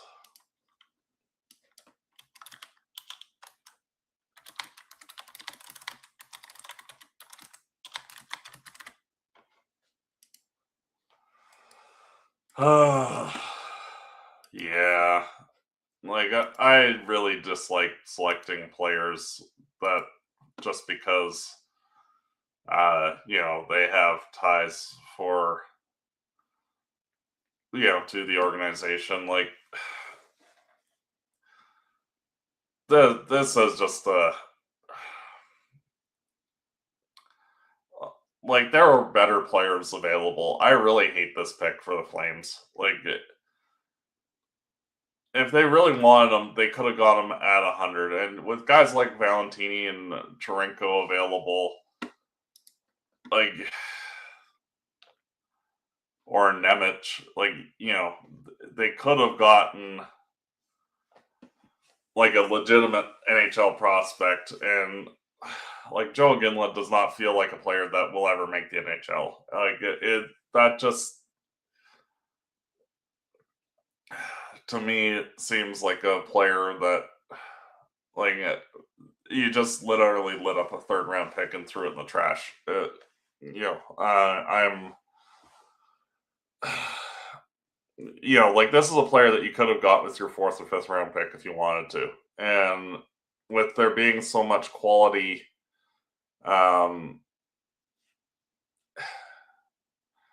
available, like, I just, like, I know that they really wanted to get his brother back when they acquired Zane Parekh, but Utah got him instead. I just, yeah, like, he does play like his old man, but like, just everything about him is just not nearly as good. And yeah, I'm really disappointed by that selection.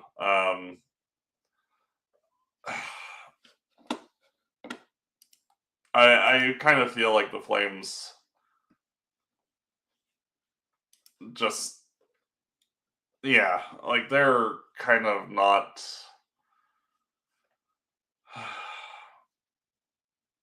doing well. They're,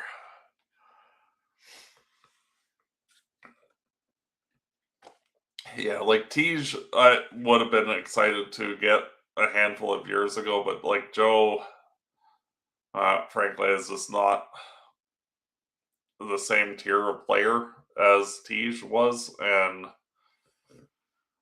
uh, yeah, I'm mystified by that. I feel like the Flames are having quite a bad draft after Carroll's, frankly, with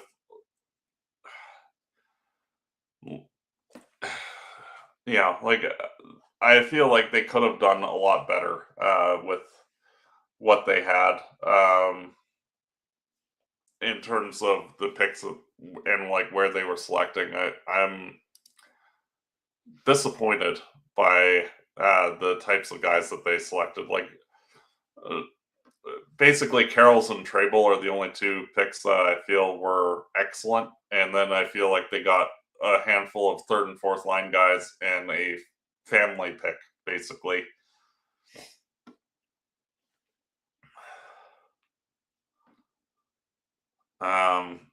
Yeah,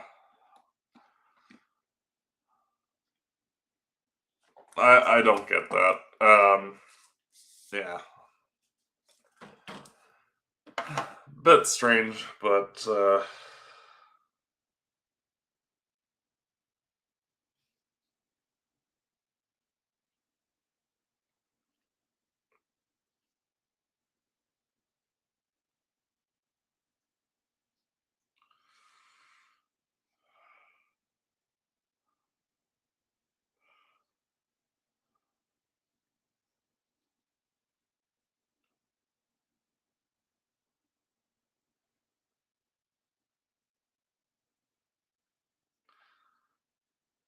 yeah, just having a quick conversation with my co-host Dan about selecting Iggy.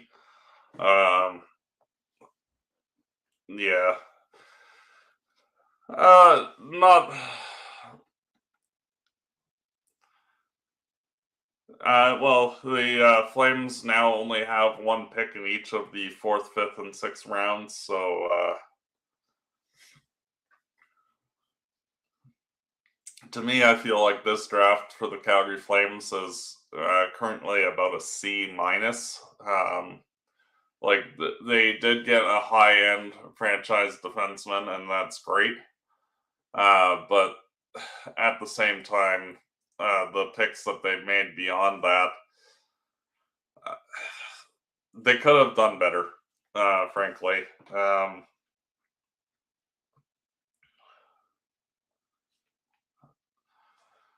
You know,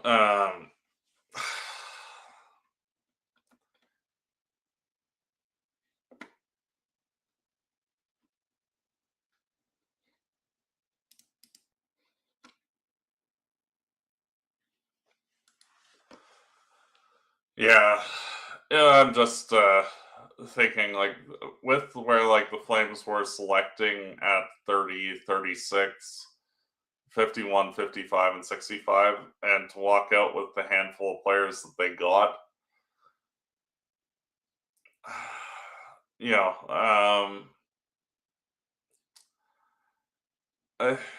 as a whole, like, will 3 or 4 of them play in the NHL? Probably.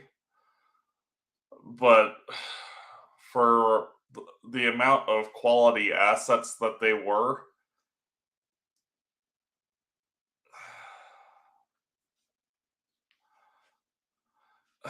you know, like, frankly, it feels like the Flames got a good defenseman who will be a number 3-4 guy for them, and then basically they drafted their 4th line and a potential goalie. And to me, like with picks 30, 36, 51, 55, 65, and 68, to walk away with what looks to be a 4th line and a number 3 defenseman and a potential goaltender, it just feels like that's it. And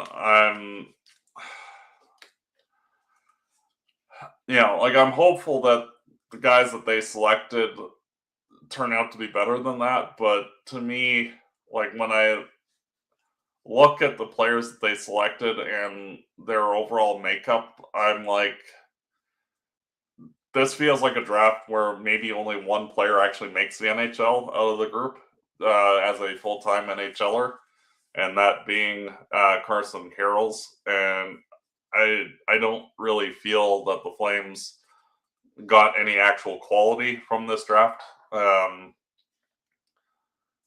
for guys that will be on the team for a long term, and it's quite disappointing in my opinion. To me, this might be their worst draft since the Topi Roni draft, where they only had 1 second-round pick. In terms of like the quality of players that were on the board and like where they were drafting. Like Carson Carrolls obviously is a home run pick, regardless. You can't really screw that up with where you're selecting. Like you pick any of the guys that were in the top 8 and you're going to get a top tier player. So, mission accomplished. But, as for the rest of it, it's like, well, okay, these are players, and that's about it. Like, I don't view that they really added anything to like getting a potential top 6 player at all. Yeah.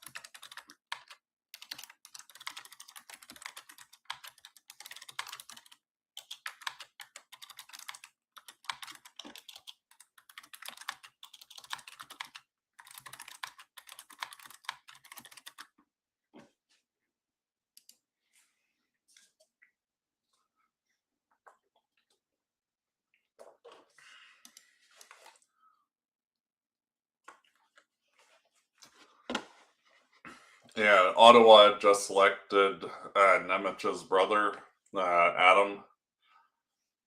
Honestly, that would have been a player that I would have been happy with if the Flames had selected him with pick 65. A very good two-way, versatile player. And plus, having his brother here, I felt would have made a ton of sense. The Flames went a different direction, so we will see. Valentini still being on the board is a little bit weird, frankly.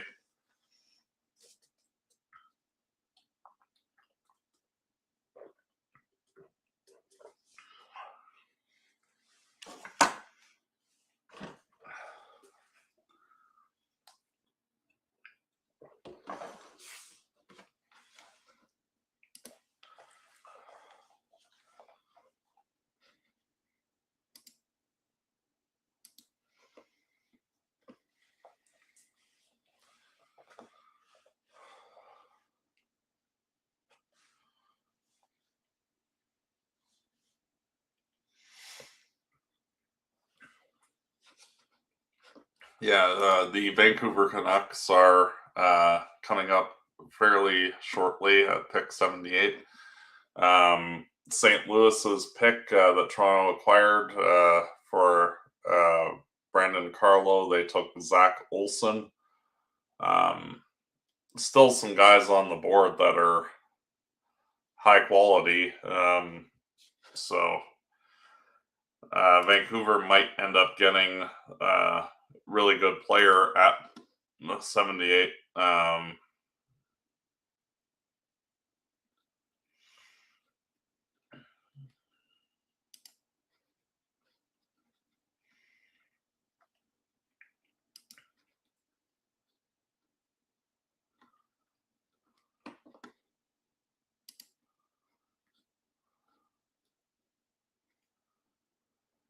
Yeah.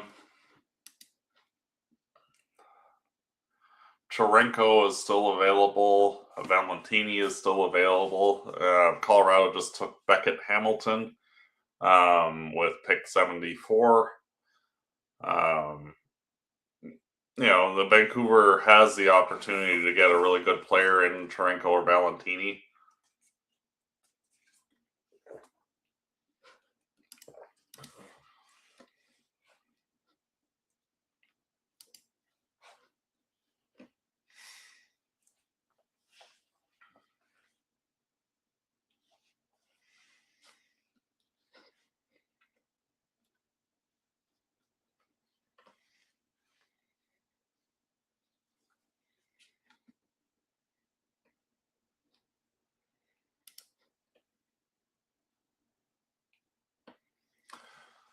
Yeah. I'm gathering the Flames took Ginla because some other team was going to before they picked again at 100, but still not the highest end draft potential there.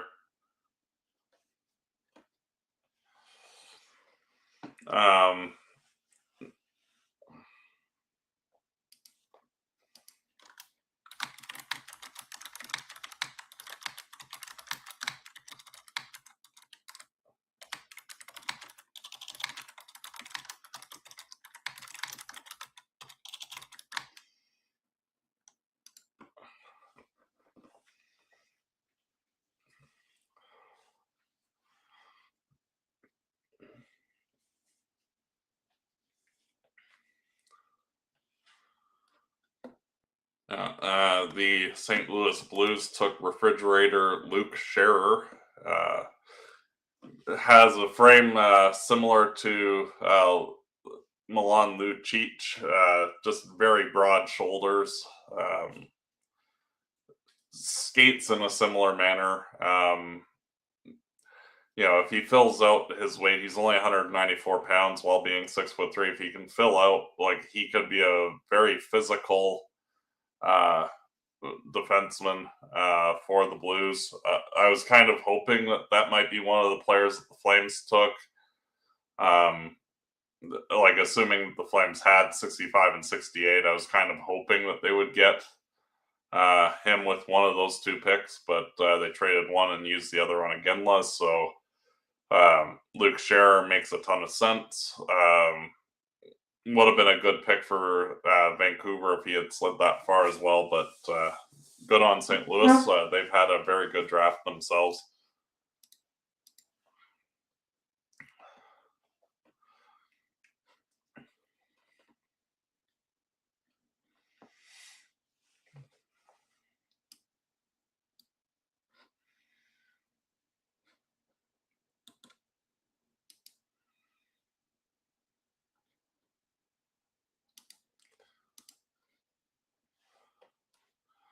Yeah, I'm interested to see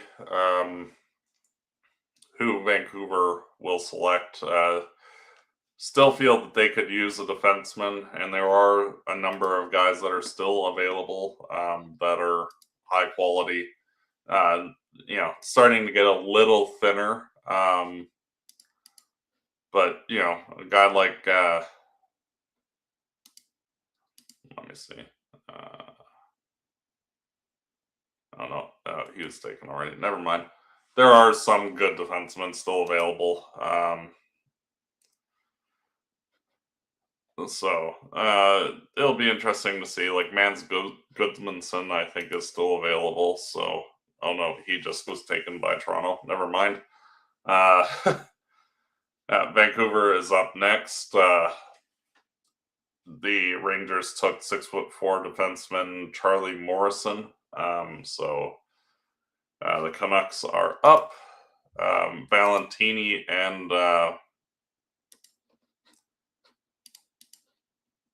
Trinko are still available, so they could get a really good value add in terms of potential.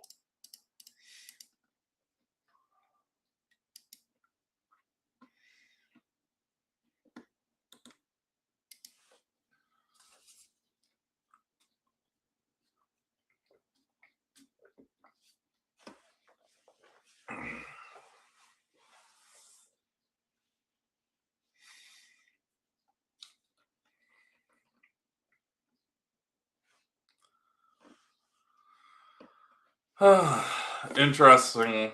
The Canucks went with a goaltender, as I thought that they might. Dmitry Ivchenko, pardon me. He is a 6'3", 179-pound goaltender from Russia. Had a 191 save or goals against average and a 922 save percentage. Went 11-5-1 in 19 games in the NHL. Was the backup on their team. Very disciplined. Very good positionally. One of the best goalies in the draft, ranked 4th by Central Scouting amongst European goalies.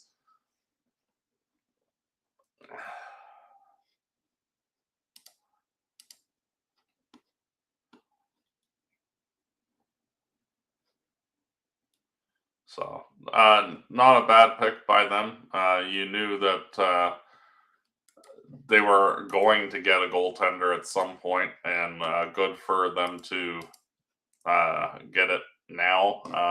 Getting one of the best goalies, and immediately after, Detroit takes Michael Orzelak, another high-quality goaltender. So, starting to see some goalies going, like Shayakov, Borichev, Frenak, Ivchenko, and Orzelak now off the board for goalies. So I would have thought that the goalies would have started going a little bit earlier. I did not figure that the Calgary Flames were going to end up with the first goalie taken in the draft at 42. But they did manage to kick the ball off rolling, and it's really starting to pick up now with a huge flurry of goalies going now. Because there was only 3 goalies taken in the second round. Ivanov and Prosovluk by Philadelphia. And now 5 goalies already in the first 15 picks in the third round. So good to see some teams taking all of that. And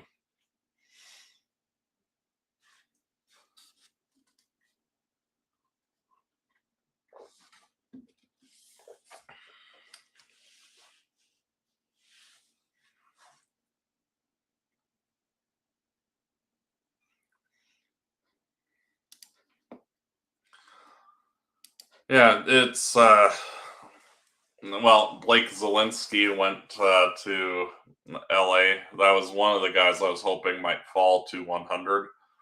Interesting that Valentini and Trenko are still on the board. Both of them were rated in the second round, 46 and 58. And yet they're still out there. As far as I know, Alexander Diorio is still available. Just check the tracker. That's another good quality player. So even Thomas Vandenberg, I think, is still available. Oh, Thomas Trenko just went to the New York Rangers. Good value pick for the Rangers there. Honestly, he should have probably went in the second round. So to get him at 81, very good ad by the New York Rangers. Yeah, it's interesting. Like, there are a number of guys that were kind of rated in the second round that are still available. Still with 20 picks to go between here and when the Calgary Flames select next, the likelihood that the Flames are going to get any of those people is small, and we'll see if any of the players develop or if they select any of the higher end guys.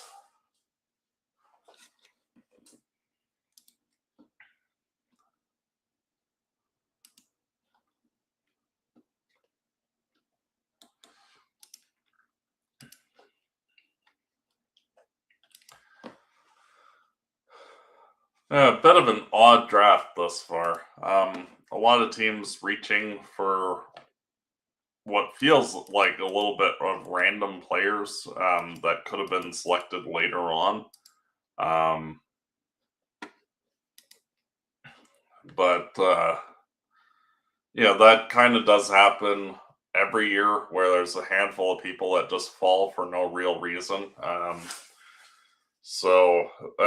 And then on the opposite end, like a guy like Joe Aginla being selected, and he was rated in the 200s by Central Scouting. So literally not on anybody's real radar to be drafted, and yet he goes 65th overall. So yeah, bit of an odd group thus far for all teams. Frankly, this draft, while it has a lot of depth in terms of guys that profile to be depth defensemen and 3-4 guys and forwards that are kind of a little bit down the lineup type guys. Not a huge amount of higher end skill, which is part of the reason why I'm a little surprised at the Calgary Flames, and even to some extent Vancouver's selections in the second and third rounds. The only two picks that made a ton of sense were the two goalies selected by the teams. It seems that they're just focusing on getting players that will actually play in the NHL, not necessarily the highest end upside, but sometimes it's good to shoot for the moon, and I don't feel that either team has done that in this draft. I do feel that both teams have acquired players that will be NHL guys, but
yeah, apparently Joe Iginla did not realize that he was going to be drafted by the Calgary Flames, along with basically everybody else. So we have a trade to announce.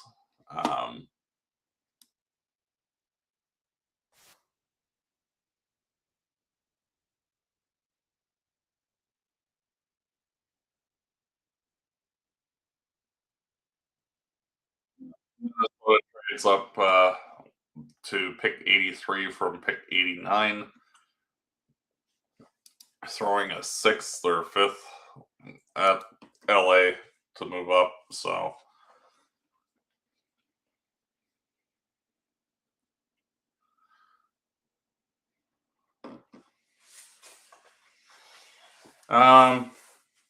yeah. The overall, I feel that Vancouver has had a fairly good draft, getting a few players that should make their NHL team, like Novotny and Rogowski. Definitely are guys that will feature as depth players for Vancouver. Getting Malhotra to go along with Braden Coots. More or less, that you're set up the middle for the next decade with those two guys. That'd probably be your second and third line centers, presuming that you do not get a top end center next year. Which, with how the draft is set up next year, the likelihood that you're going to get a top line center is high. So likelihood there that Vancouver sets themselves up really to have the middle of the ice set up extremely well for the indefinite future. And frankly, with where the Canucks are in terms of their rebuild, getting center depth is a huge, huge thing for this team. Their blue line needs a lot of work, especially in the coming years. Not a ton of guys that have high end upside, although, frankly, with the defense that they do have in the system and on the NHL roster too, not really any worries about their guys aging out anytime soon. Their defense is not bad and will continue to not be bad. And if they decide to tear down a little bit, focusing on getting defense prospects in trades, especially if they move on from Marcus Pettersson or Roenick. In addition to getting high quality draft picks for those guys, focusing on getting defensemen with draft picks next year and beyond, I feel will be very important for Vancouver. And at least for now, their center ice position is fairly well set moving forward. And to me, now it's all about getting skill and some high quality blue liners into their system. That to me is their major area of need. And much like the Flames when they tore down and started adding guys like Bruce Davich and Yurmo and Grushnikov and then drafted guys like Muse into their lineup and Perek that and then continuing to focus on it and getting Nemitz and Carrolls, it doesn't take a lot to go from having no organizational depth, which is where Calgary was at a couple of years ago, to now having a really high-end blue line for the indefinite future. So, and I feel that for Vancouver, that is going to be a huge priority. The Toronto Maple Leafs just took a goalie, Yuso Anasto, and Pittsburgh took Pierce Mabui,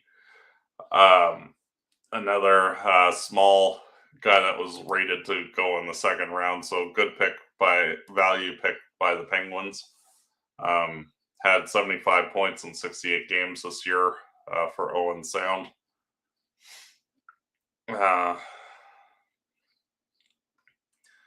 One of those little bit too small currently, but if he can bulk up, might be a decent middle six option for the Penguins. We are now only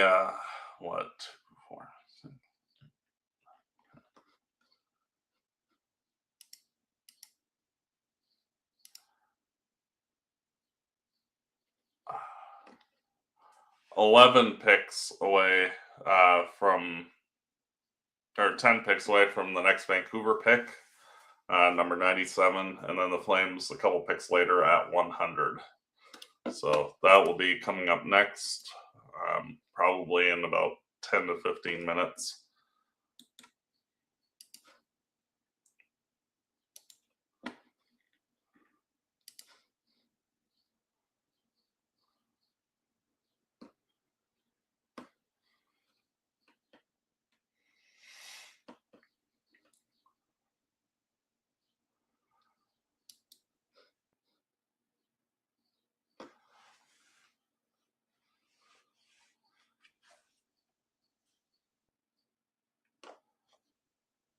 Yeah, this draft for the Calgary Flames, I feel that it really did not move the needle for the rebuild for the team. I feel like the team didn't really address any of the needs beyond the defense and the goaltender. Frankly, what the Flames needed entirely was size, skill, and speed. And in terms of the players that they drafted, they got truculence, and that's about it. Joe Aginla, not the fastest player, decent size in terms of his frame, but he is only 5'10". Not the fastest player. Harrington, not the fastest player. He's decently quick, but not a burner. Hextall, decently quick, not a burner. The Russian kid, yeah, I can't even pronounce it. Shaiklizamov, another physical guy with skill, some skill, but not high end or flashy at all. It's one of those where, like, none of the forwards that the Flames took really moved the needle in terms of, like, oh, this guy has a top six potential.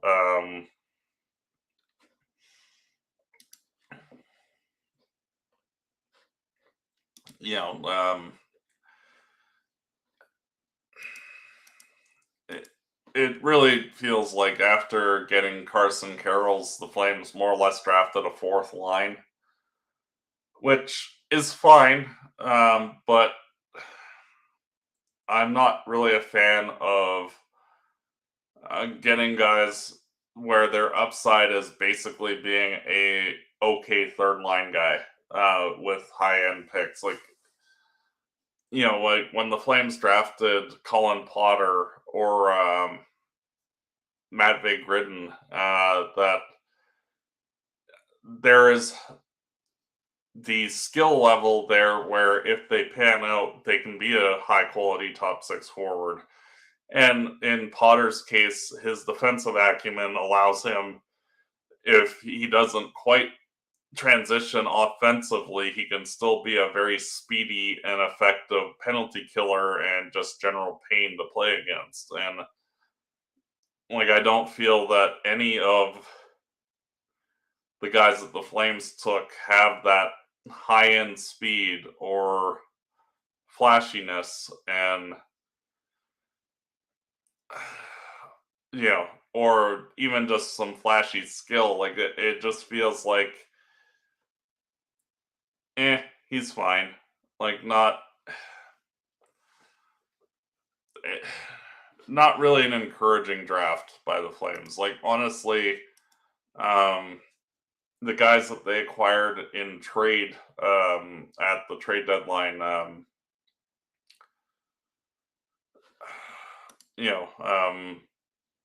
a lot of those guys seem more appealing than the Jonathan Castagna, for example, I view as a better player than any of the players that the forwards that the Flames drafted this year. And Castagna is okay, but he was a former third round pick, and not really a super hyped guy, and yet like, I view him as a flashier, more skilled guy than any of the players that the Flames selected. And when you've got multiple first and second round picks and the first pick in the third round, and you walk away with guys that I don't even view as good as Castagna, who was a 70th overall pick by Arizona, like, that's not really encouraging from my point of view. It's like, okay, that, I guess, but yeah, just deflated quite a bit.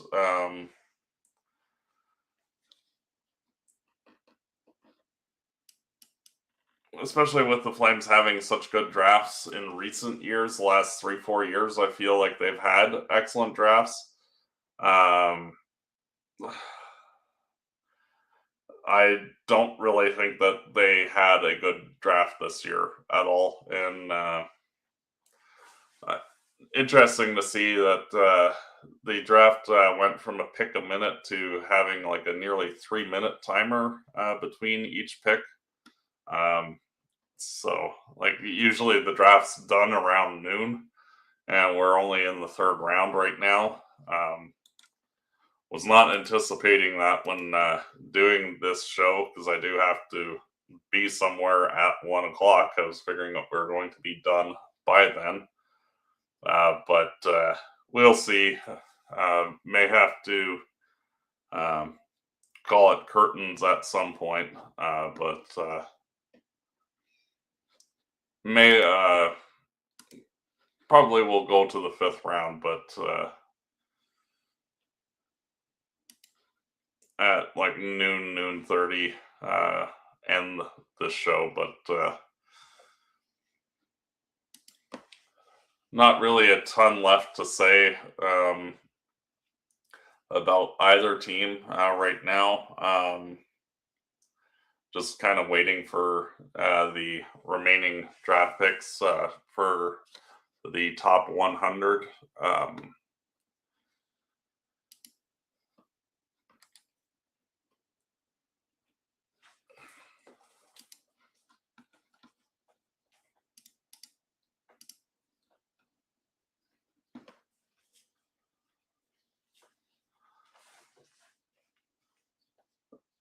More goaltenders continue to be taken. Igor Rybakhin, 6'6" goalie out of Russia, was taken by the LA Kings. Valentini is still on the board.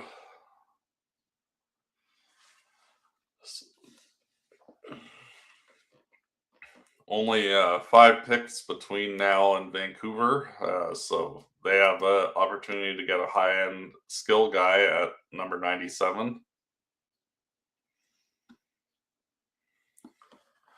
Thomas Vandenberg and Georgios Pantelis, Alessandro Diorio, Brady Noling are all still available.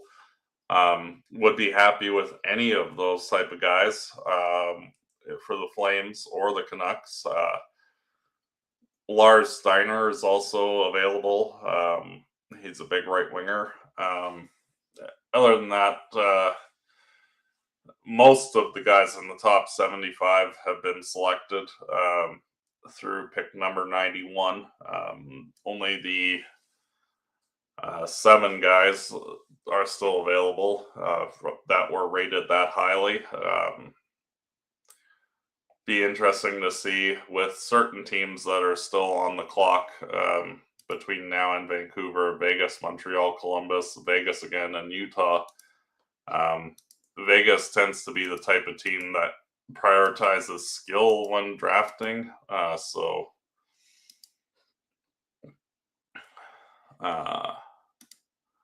Be interesting to see if they just go off of the consensus list and take Valentini and Vandenberg, which would be good value adds for them in future trades.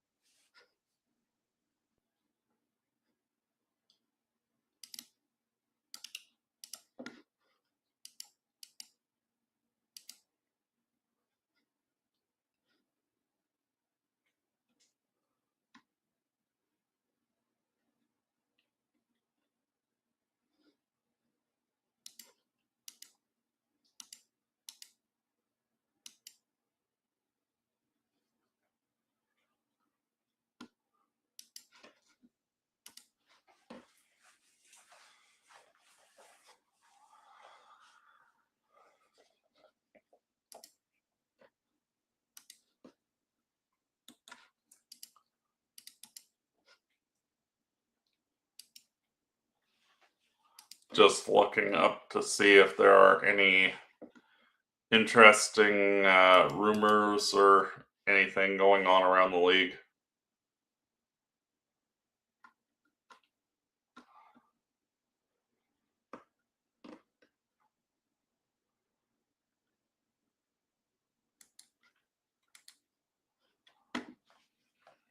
nothing really notable. Feel that everybody's kind of just waiting on getting through the draft and then looking to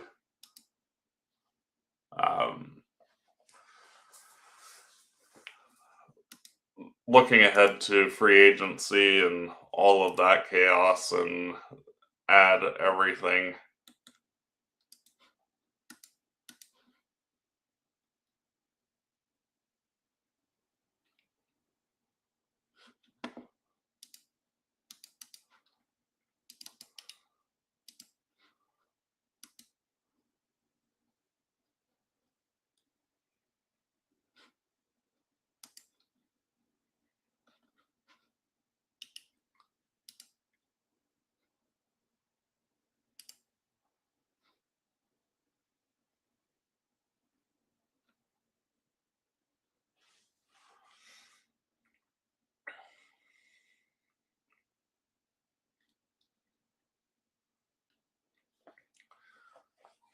Yeah, Igor Barabanov is also eligible for the draft as a left winger from Russia. He's actually in his draft plus 2 year had 91 points in 68 games in the OHL.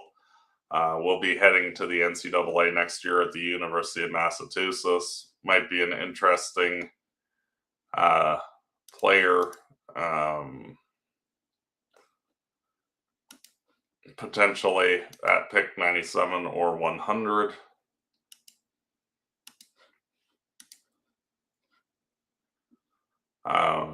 The Vegas Golden Knights took Benjamin Wilmot, and Montreal took defenseman Cooper Cleaves.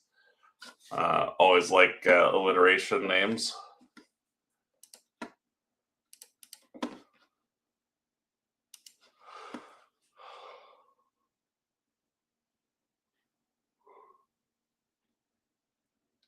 Yeah.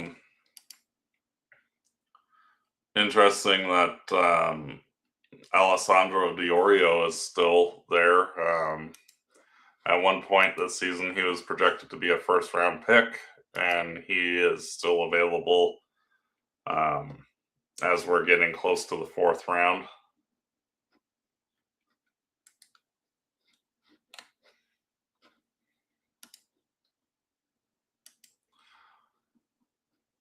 Valentini and Steiner are still available.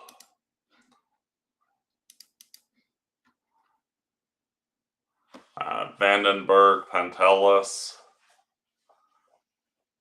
Silverson, Edwards, Fedorov, like lots of high skill guys still available. Wouldn't be surprised if the Flames or Canucks went out and got Brady Noling in the fourth round, another large goaltender with size and fairly good athletic abilities as well.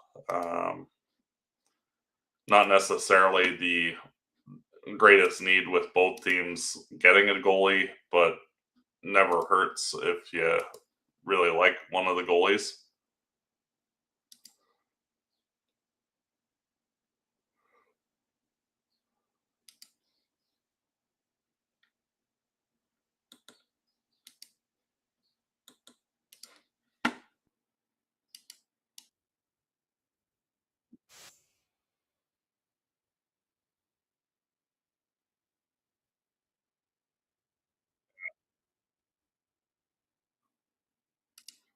Yeah, Alessandro Diorio just went to Columbus. One of the high-end skill guys still available. Not really surprising. I figured that he would go sooner than later. Good pick for Columbus value-wise. Surprised that Valentini is still there. Does have some attitude issues, and he is not the biggest player, so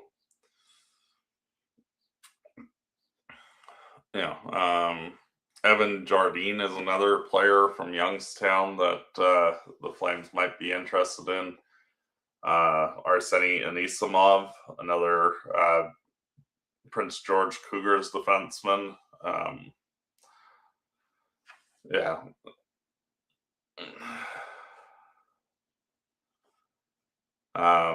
If the Flames want to go with another physical player, Jakob Frollo, another guy in the same mold as Pospisil, right shot forward, 6'2", 194. Just another pest type guy, which, frankly, the Flames like getting those type of guys. Ranked 117th in the rankings, but if they're wanting to go the agitator route, like they have kind of with their other picks, Frollo might make some sense. Just interesting to see. I wonder, why Valentini has dropped so much. Attitude issues are obviously an issue, but it's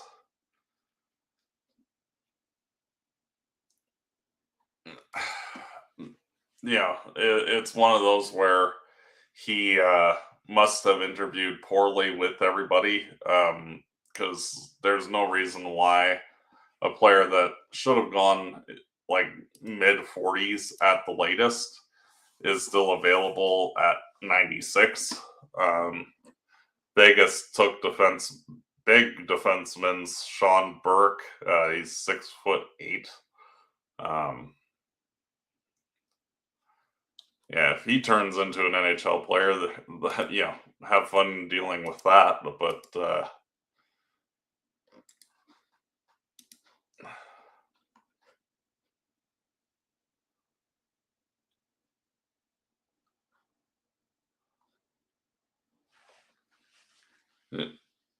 another player that I like is Beckham Edwards. I'm a little bit surprised that he has fallen to this point. Potentially a good value add. One pick until Vancouver's up. Oh, and Utah just took Adam Valentini with the last pick in the third round, number 96. So the concern that he was falling, he has now been selected. So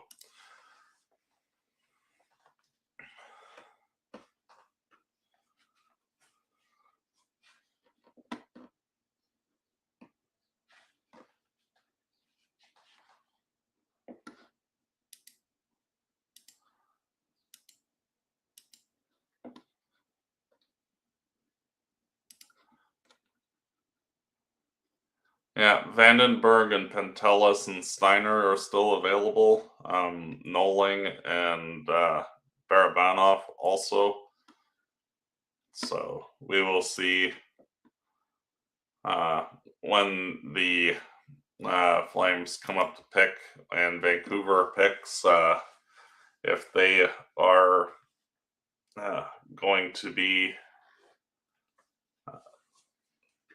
getting a high-end guy or going off the board like the Flames did with the Ginla.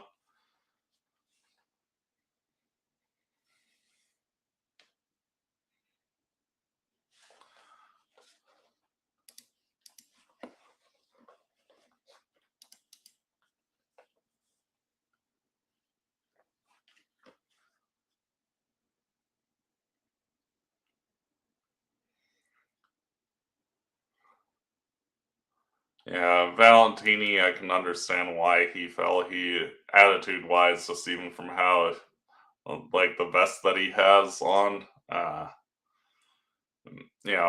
can understand why. Just seems to have the smarmy attitude.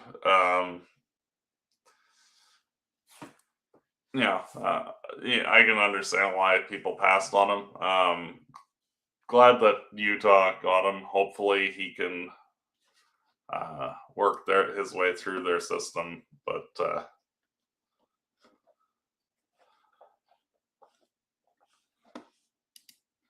not the best pick.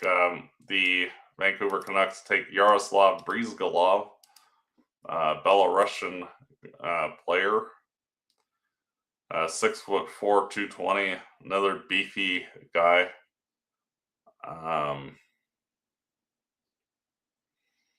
Had 55 points in 64 games with Medicine Hat, nearly a point per game player in the playoffs.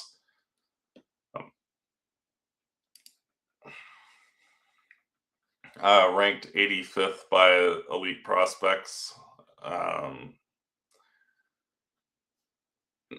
More or less roughly where he was supposed to go, give or take. This is his second draft eligible season. He played in the USHL last year with only 17 points in 51 games in his first draft eligible year. Slated to go to Merrimack College. Honestly, Vancouver needs size and grit, and I feel that they managed to get that a bit with Brizgalov, so it makes a good bit of sense for them.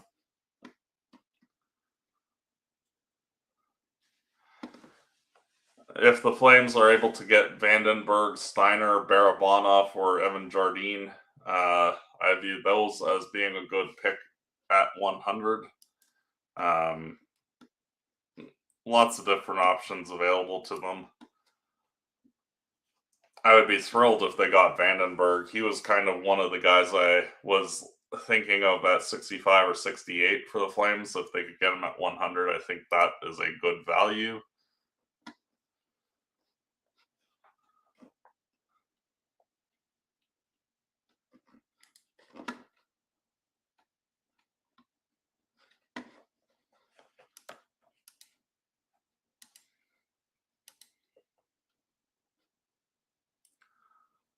Now, Florida and Seattle are up next, and then the Calgary Flames select.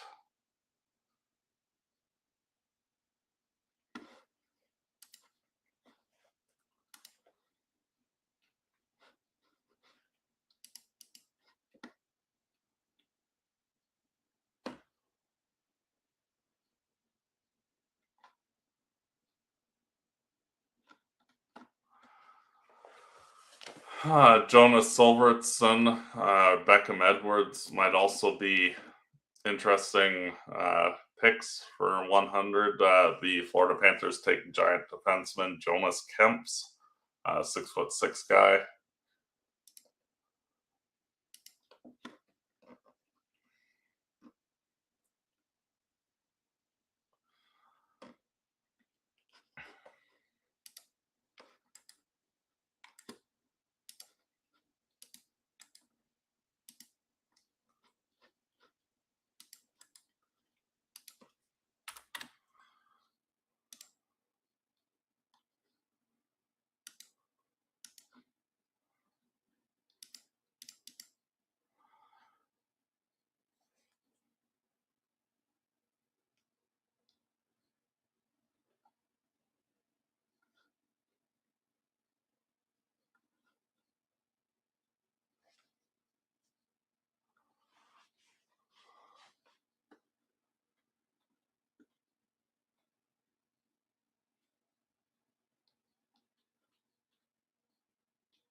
Viktor Fedorov goes to Seattle. Flames are up next.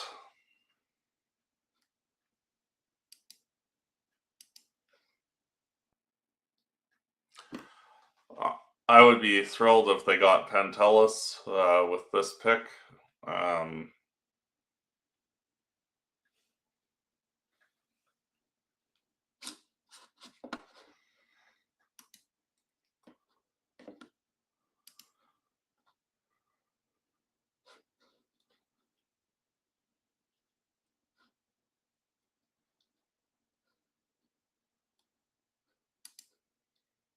Igor Barabanov, the Russian that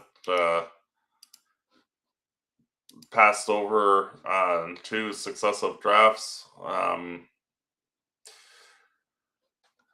the high skill guy who had 91 points in 68 games with Saginaw, who is going to the NCAA, goes to the Calgary Flames.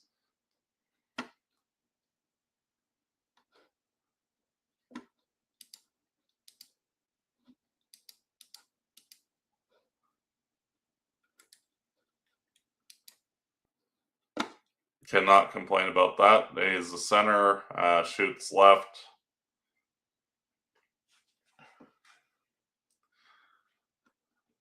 Yeah, he ranked as high as 51 by Craig Button, which kind of shows that, Flames think of him very highly.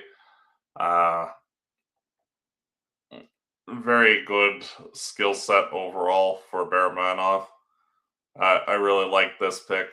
Honestly, if you had flipped the Aginla pick and the Barabanov pick, I don't mind that. Getting a flashy skill guy, I feel was one of the things that the Flames needed to do in this draft.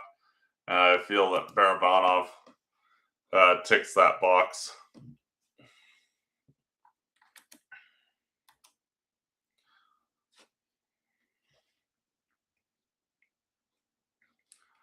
Yeah, very good shot and release for Barabanov.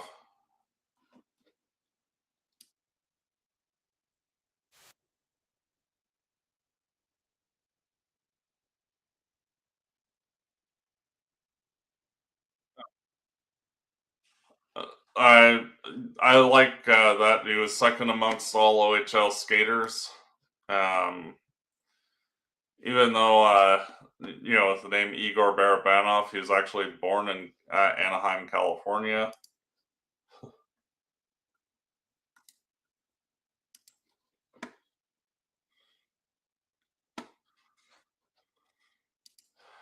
Yeah, and that's another Igor to add to Sharon Govich and Igorov. So all your Igors belong to us. He played a lot with Klepov in juniors and set up him a lot. So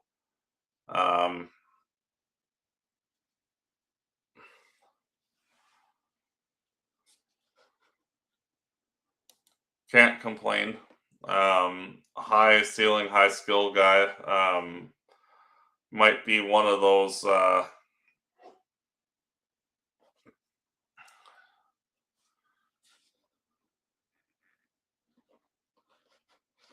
yeah, I think Sportsnet had that wrong with him being born in Anaheim. The Hockey News says St. Petersburg is where he's from, which makes a lot more sense. So Sportsnet making a mistake, that's impossible. Yeah. So I think with that,